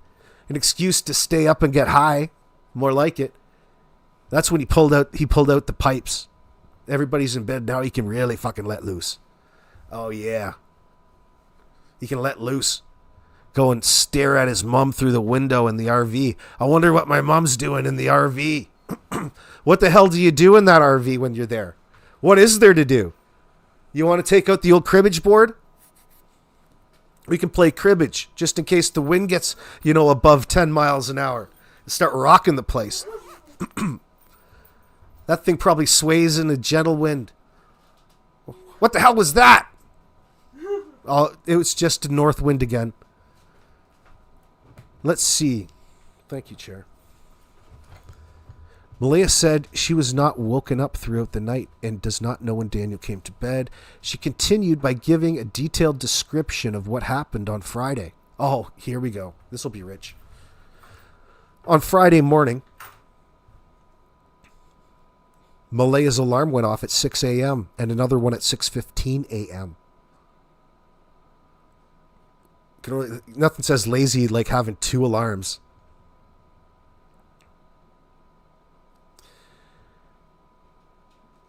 Malaya's alarm went off at 6 a.m. and another one at 6:15 a.m., which was when she used the school app to mark them out sick for the day. Again, because she's so fucking lazy to get up.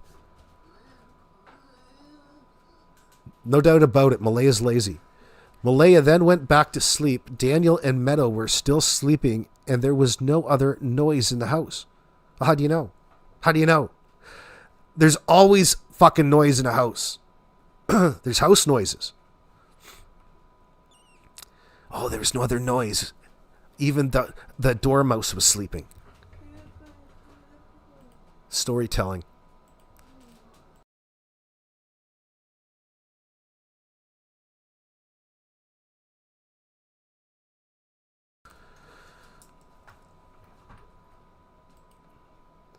She's got a lot of nerve. Where is this? Hold on, I've got to find this again for crying out loud. Too many windows open. There it is. On Friday morning, Malaya's alarm went off at 6 a.m. and 6:15, which is when she used the school app to mark them out sick for the day. Malaya then went back to sleep, she says. These fucking guys, eh? They must have been up one tying one on. Or they were busy doing something else. They were fighting all night. All fucked up. Because think about it, it was just a continuation of a fight. Through whatever event that took Jack and Lily's lives. It had to do with the fight that these guys were in. Over all of the stupid shit that they fought about to begin with. Surrounding financials. And their finances were forcing them apart. Like, even for Malaya, there was no, like, she couldn't walk away from the milk money. She couldn't walk away from the child tax benefit. She had to do something because Daniel wasn't about to fix and get his situation right. So that, because they were now common law in that sense. Like, she spent all that time trying to stay in this relationship where she mistreated the children. You're telling me that your kids are showing up to school with piss-soaked clothes, Malaya? And you want me to feel sorry for you? You're going to get a big foot in the ass. That's absolutely disgusting, and you're 100% responsible for that. Nobody else. And so is Daniel. So is Janie.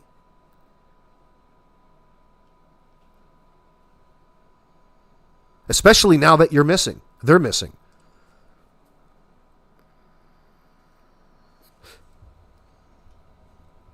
Malaya heard the kids playing in their bedroom at around redacted. They woke up Meadow. So she took her into bed and turned the TV on for her.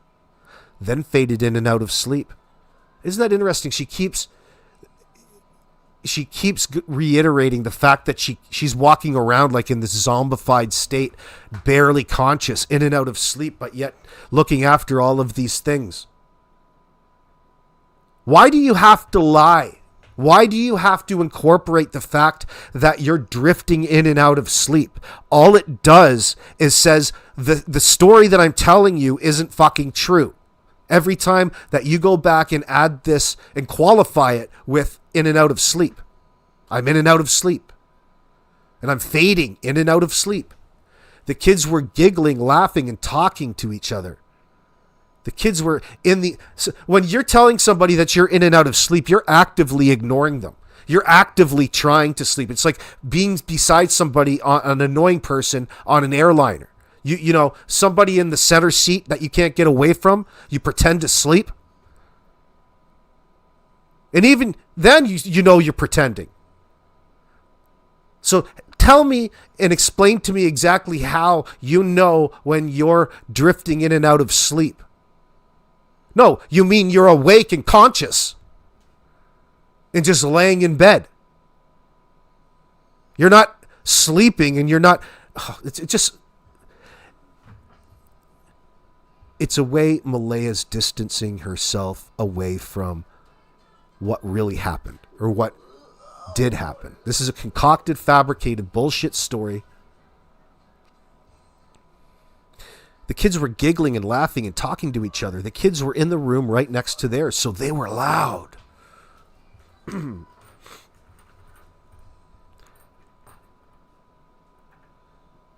Around Redacted, she heard silence and told Daniel she didn't hear the kids. They got up together and checked in the living room and outside, then started yelling for them. When they didn't hear any answer, she called 911 at 10 a.m. She had to turn off Wi-Fi to get the bars of cell service and call from one spot in the house where there is good service. Daniel walked around yelling for them to see if he could get any reply, and eventually took her Nissan Pathfinder to go look for them in the woods. Bed mass, people. Brackets, exponents, division, multiplication, addition, subtraction. Order of operations is so fucking far out of whack in that you guys are lying. You guys called 911 and then proceeded to go out and search. It sounds like you guys already decided they were missing and called 911 and then proceeded to go out and do what you should have done to ensure that the kids were missing. Then you would panic and then you would call 911 because you needed help. Something happened to my kids. I just looked for them. Not let's call 911 because my instinct tells me. And now I'm going to go out for the next 48 hours and avoid the cops and pretend to look for the kids. Order of operations is flawed. On purpose.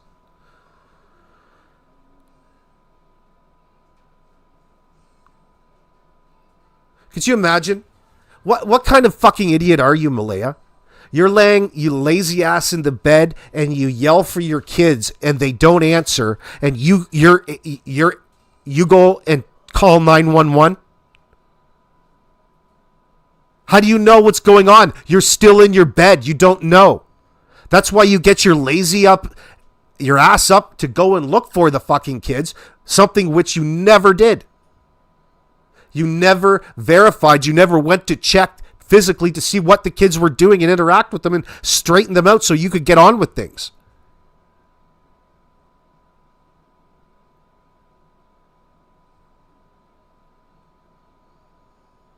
The silence was your trigger.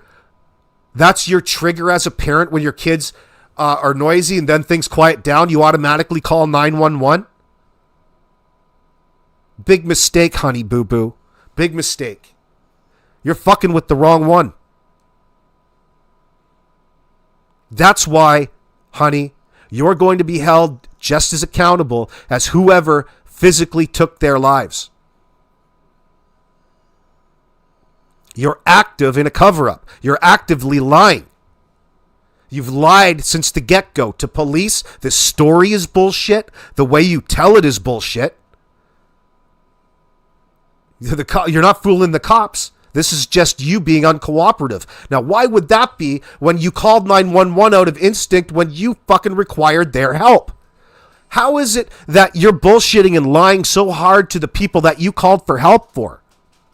What is it you called? What did you need again? What did you call the RCMP for?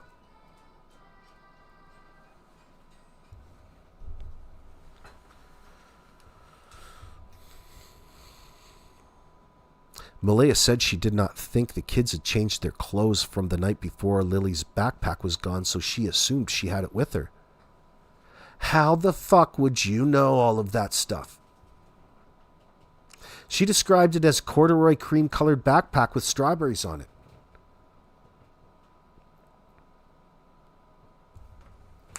No, have some water right now, hon. Lily and Jack's boots were gone. Lily was wearing size 13 rainbow pink boots and Jack was wearing size 10 blue dinosaur boots. That's the most detailed description of something so far. That's amazing. It's amazing that you fucking idiots can even recall that.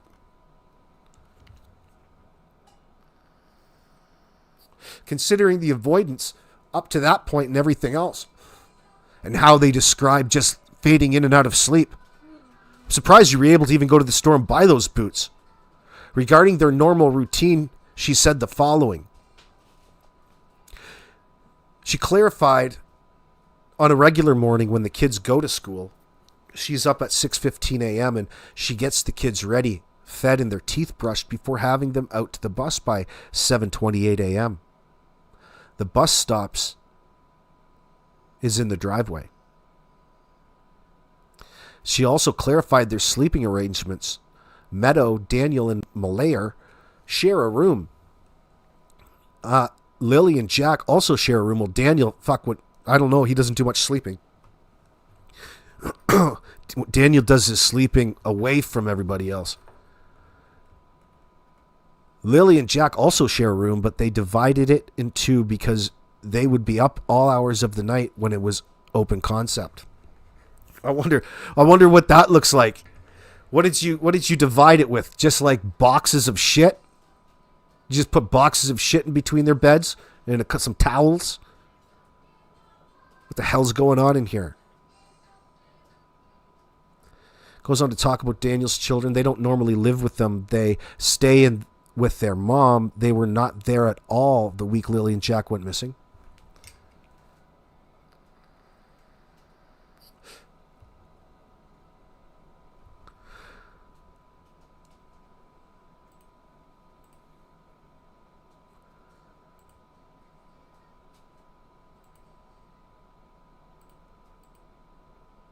Lay off the property.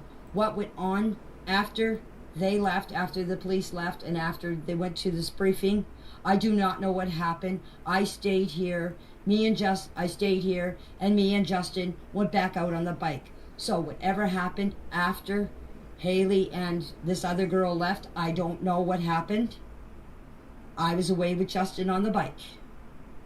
So you have to get all your information from Daniel and Malaya about that, because I do not know.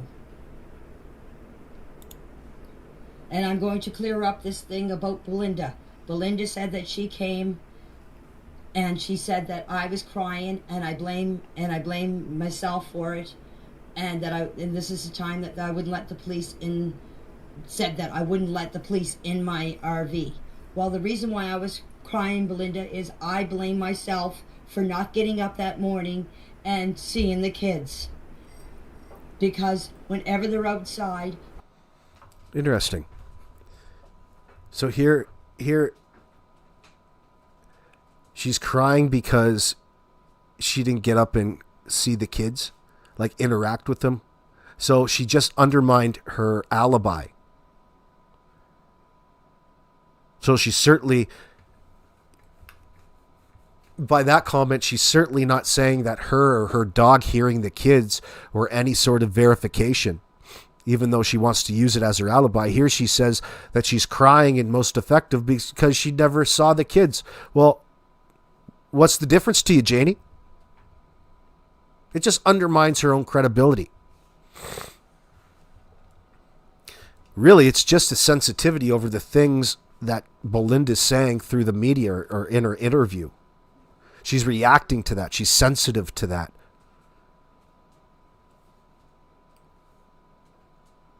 Really what Belinda was doing was contradicting the narrative in that sense. We're using and applying a little bit of common sense. I'm usually out there. I'm the one watching those kids. I watch those kids.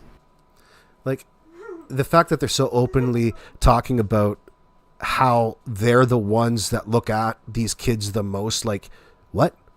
It doesn't seem to be it's not a humanizing thing. It's very detached. Oh, nobody spends more time with these kids than I do. I'm affected the most. You're just making yourself look like more of a fucking idiot because the kids aren't around anymore. So obviously you weren't the type of person to be out there interacting with the kids. Not to mention that they're terrified of you because you hate them.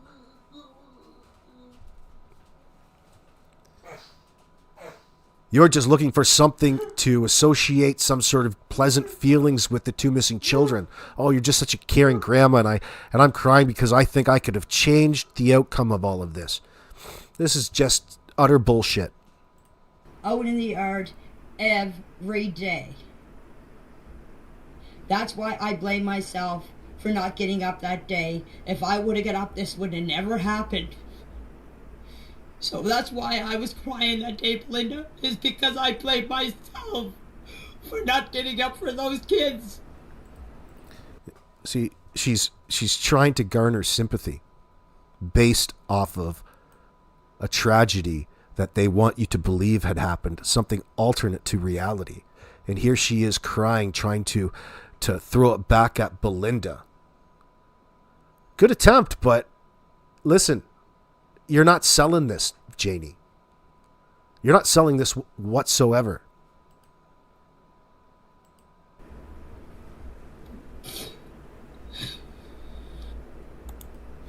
And I'll tell you something else, and I don't care if you believe me or not.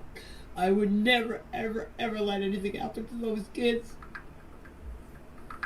I watched them for 2 years. I seen them day in and day out. What went on between Malaya and Daniel has nothing to do with me. I live here in the camper. They live in the trailer. What went on in there is none of my business. And when you have to call your kids, or Jack and Lily's mother, and tell them that Jack has his boots off and Jack has his coats off, does that tell you that Malaya was watching the kids? So don't come down on me because they weren't my grandchildren, but that I do, and I do consider them my grandchildren. I don't care what anybody says. When they came into my life, they became part of my family. So if people doubt that, then they don't think very much of me, because I'm not that kind of a person.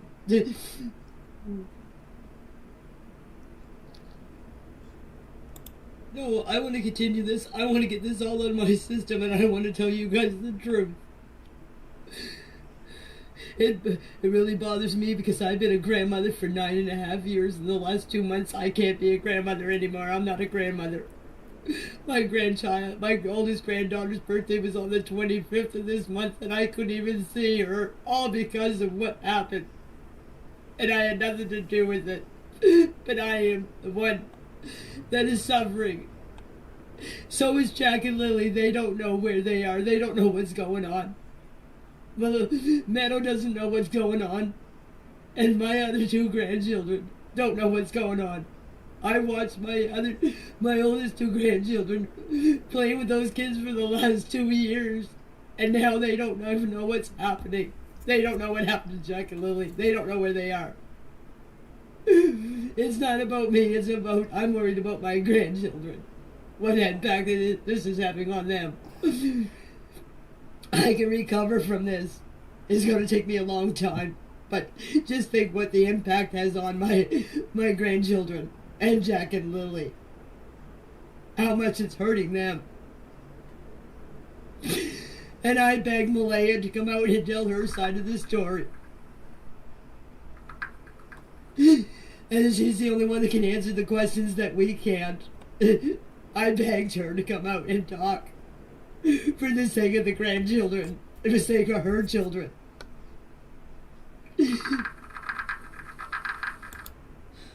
You guys put yourself in my shoes and see how you would feel. You would be feeling exactly the same way I am. I'm no different than anybody else. I do have a heart.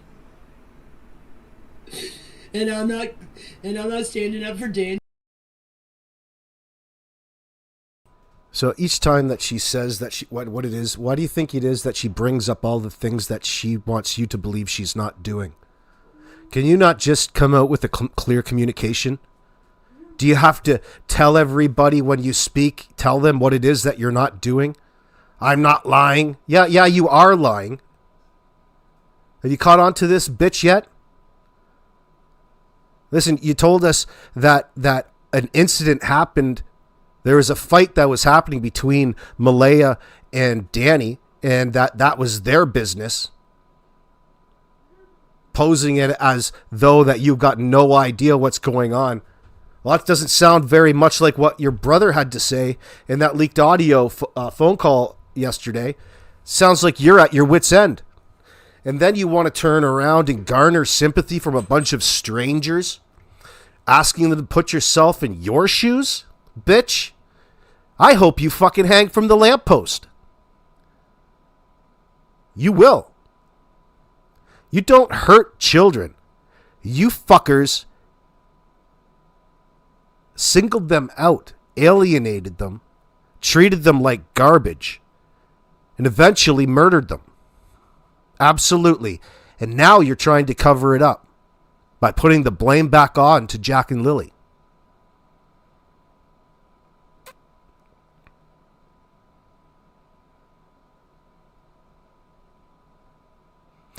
Very significant piece of leakage there. Probably my favorite throughout all of this. As to use it as an example, there's just so much. There's 100% deception from everybody in all of this. It's not like you really have to interpret much to call the bullshit out. It's all bullshit. But my favorite is she gets carried away in over explaining.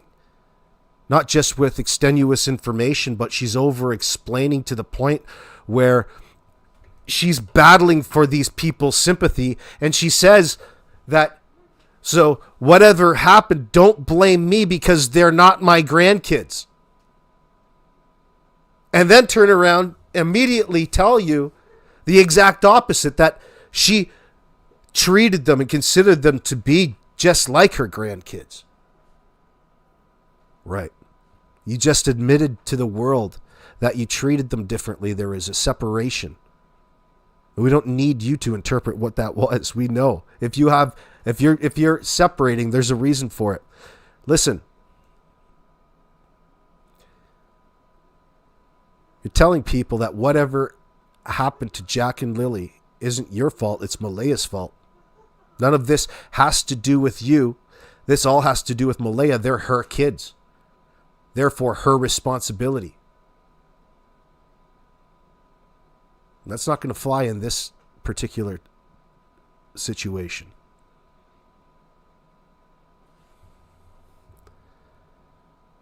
You want to put yourself in Janie's shoes?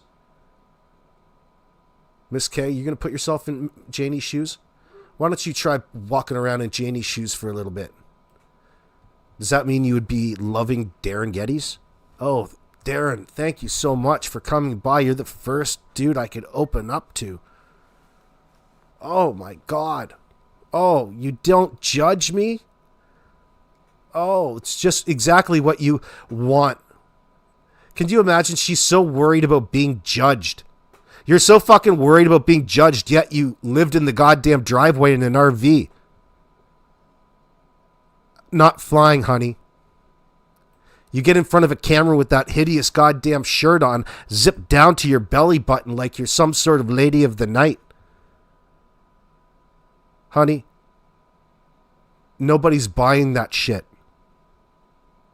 Look at your surroundings. You live in a goddamn garbage dump and you're worried about people judging you. You didn't give a shit to begin with. You don't care what people think of you, or else you wouldn't live in such filth. You're probably dipping in to old Chance Lay's Supply.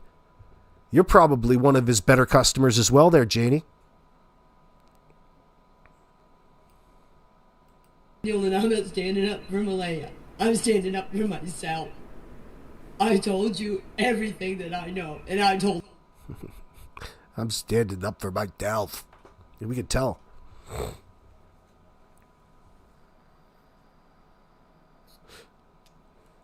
What the hell does any of this have to do with what happened to Jack and Lily?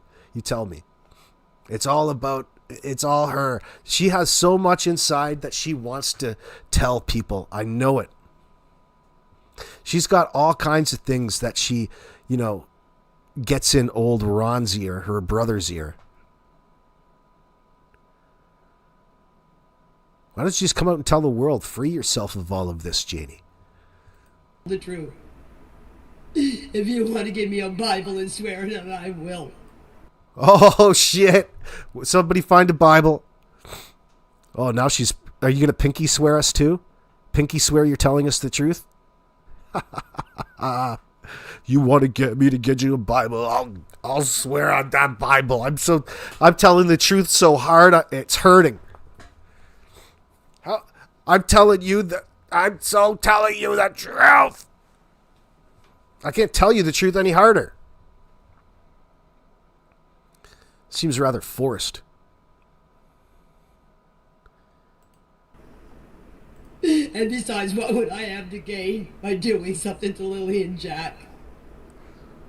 What would you have to gain? It breaks my heart I can't see my grandchildren.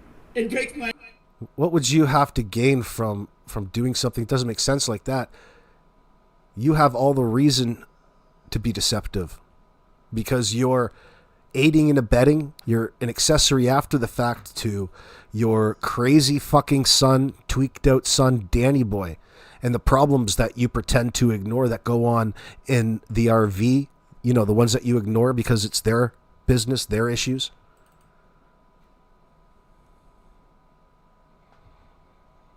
Danny, here's Danny telling you the only rugs on the property were Malaya's. What a fool. Are you sure? Because I don't know where Lily and Jack is. And look at poor Meadow, what she's going through. She has no parents that are together anymore.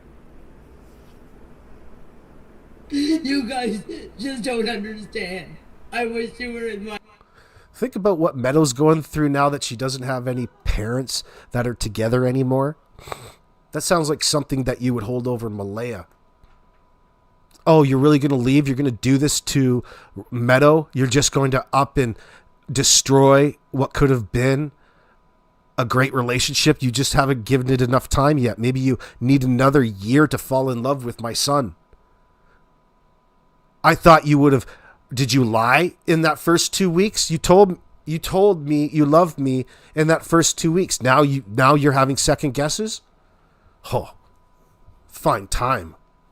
I could live in an RV. I'd have not in that RV. You couldn't Bonzi as Aussie. Not in that one. That's fucking nasty. I could live in it. People do it all the time. People go across country tour. Of course, people do it all the time, but they function. They roll. You don't get the ones that are broken down and at the dump, but don't run.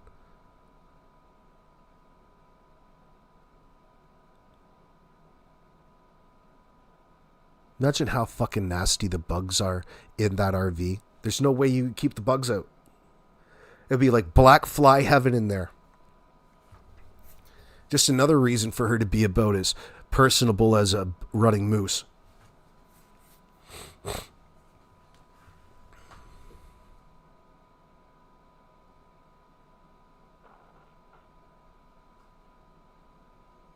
You have an RV at a trailer park and guess what? It's not dirty. Okay, listen, they have their time, but there's a lifespan. With everything, there's a lifetime in that sense. Janie's RV is in the senior years, if not brought back from the dead. Okay? Janie's RV is past its lifetime. There's no more lifetime to be had in that RV. And she's in that RV. She's busted out windows. She's thrown in a wood-burning stove and ripped all of the rotten shit out of it and thrown in a mattress on the floor. Like, I think I lived better in my college years. Like, people live in some pretty ramshackle situations, but, you're making something purposefully dirty. Like, why would you go out and get something in that's dirty? It's like buying a used, dirty used mattress, a stained up mattress. That's fucking gross.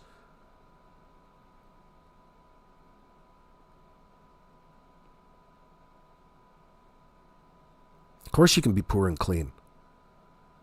Most of us never stop cleaning. I need to clean more. But it seems like I never stop fucking cleaning. It drives me nuts. First thing when I get money is I'm going to buy a house cleaner.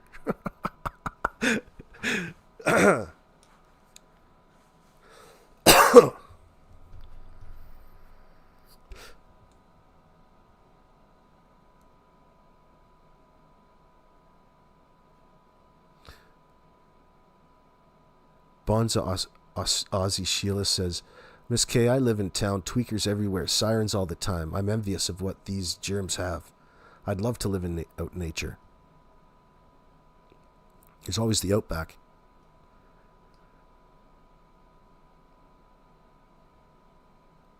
I choose being played for something that I had nothing to do with. Beep.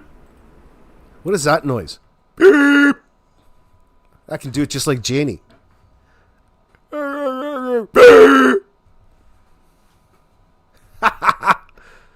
Oh, fuck. She's just unconsolable. Can't you tell? She's unconsolable, my friends. What does that sound like? It sounds like an animal. Like a sea lion. A sea lion or a walrus. Thank you. You guys, I want to run something by you guys. Now, if there's any more questions, please ask them now because I'm not staying on here much longer, so get this over with. Oh, well, right on, little miss. Were you a cheerleader? Oh, shit. Let's get this over with. I'm not standing out. I'm not doing this much longer. Jesus Christ.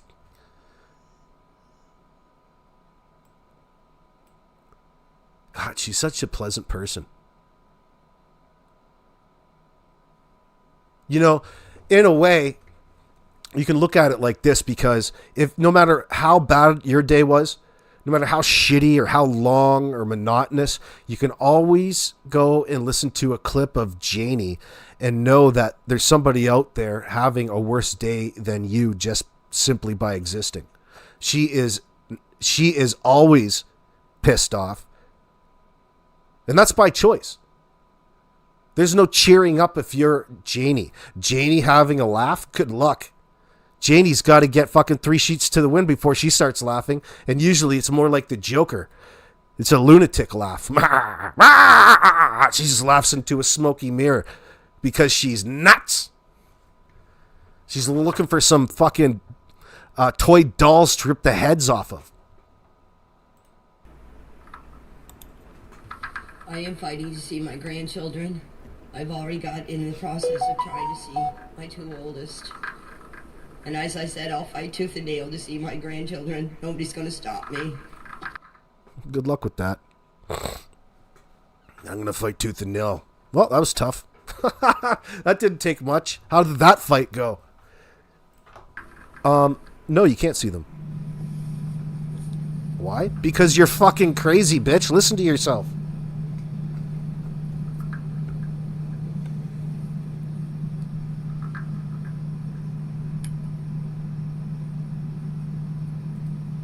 Let's hear you. Speak up. What do you got to say for yourself? The CPS is stopping me from seeing Meadow because they say it's an ongoing investigation. Cut. She calls Children's Aid CPS number 1, and you're involved in all of this. She's calling them CPS. Oh, shit. So, they're not letting me see Meadow. So, Meadow to her in all of this, they're probably, I could see them bossing Malaya around in all of this. You know what I mean? Like, there's some real toxic environment going on here. Malaya probably walked around with her, not to mention she's still of that age, so there's no reason why she should be apart from her baby. Unless she's working. She's ready to go back to work, then she'd get into daycare. Wouldn't that be nice? Look about all the fucking time you guys have. Not anymore, though. You guys fucked it up. You guys are so ridiculous. Fucking ridiculous. I'll never get past the 2-week Facebook dating, and you moved him in after 2 weeks. And Danny moved in after 2 weeks. No wonder. So Patty and her grandma lived together. Patty and her grandma are different people, right?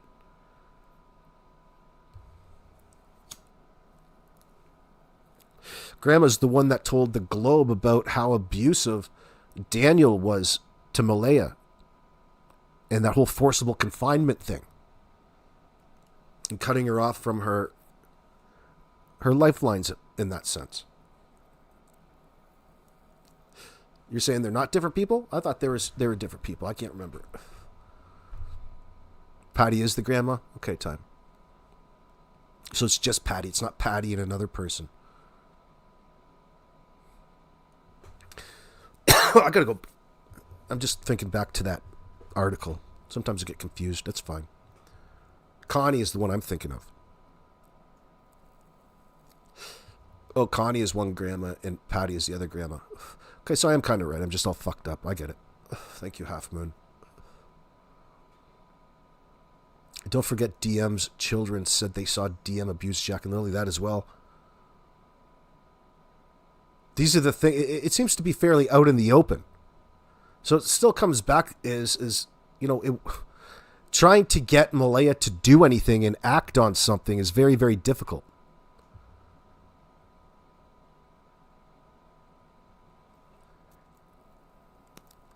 The fact that she knew Daniel was an active daily abuser of this particular substance the day she went in to be induced with Meadow, according to her, is her admitting really to abusing her children from that point on.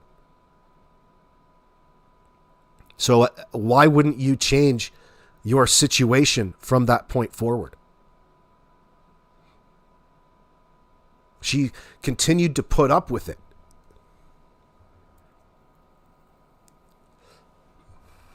There was no talk of any plans of him going into rehab or quitting his habit. It's just when she says that she discovered how bad it was. I wonder how that story goes.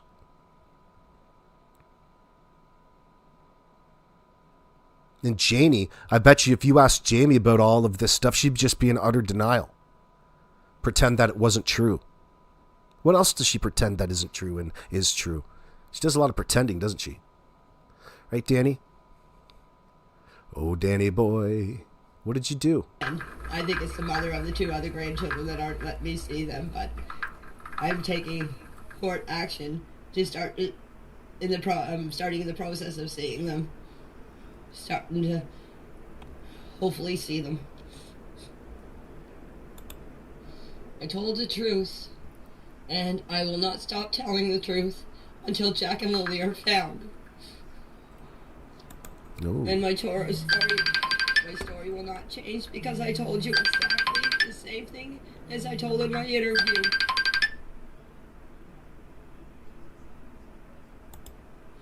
I'm sorry, guys. I just need a little bit of a break from this. If there's any other questions you'd like me to answer, I can answer them now. But please, one at a time, like before. I like to do it before because everybody shoots me so many questions that I don't have time to answer them all at once because my brain is just going around here. So one question at a time if you want answers. Okay, a lady dropped posters off to me day before yesterday. I haven't had a chance to get out to put any out, but I will definitely put them out. Just right now I'm having a little car problem. So my sister-in-law said that she would take me around to put them up just soon she was able to do so. I do own another piece of land, but the land that I own is between my exes and my brother. It is 7 acres and there is no water. It's not by the ocean, it's not by anything. There's no brook on it, there's no water at all on it. She's probably hooked on the oxys. So if you go to Google Maps, you will find the piece of land between my ex... Kim Melton. I think she's probably hooked on the Oxycontins. The expensive stuff, the good stuff. To her. Which is Daniel and Justin's father, and my brothers. And that would be on the Lansdowne Road, not the Lansdowne Station Road. Repeat, the Lansdowne Road.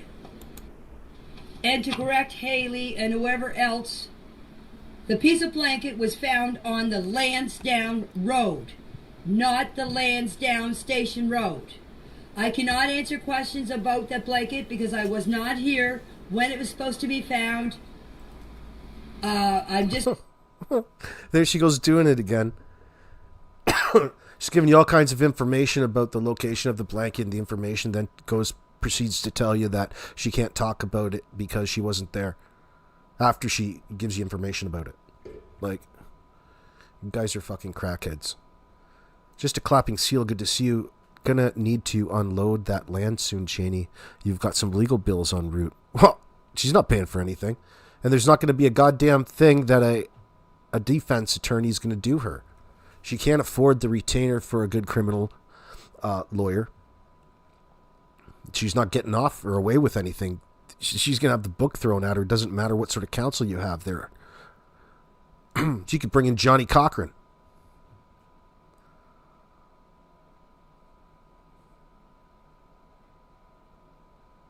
They've already done enough lying to prove the point. There's no taking all of that back. It's all out. She's balls deep.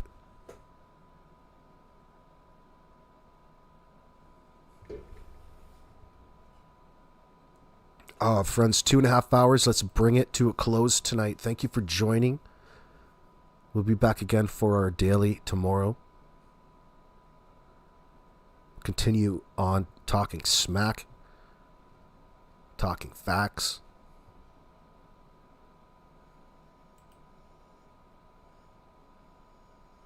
I'll leave you with some G-Funk, y'all.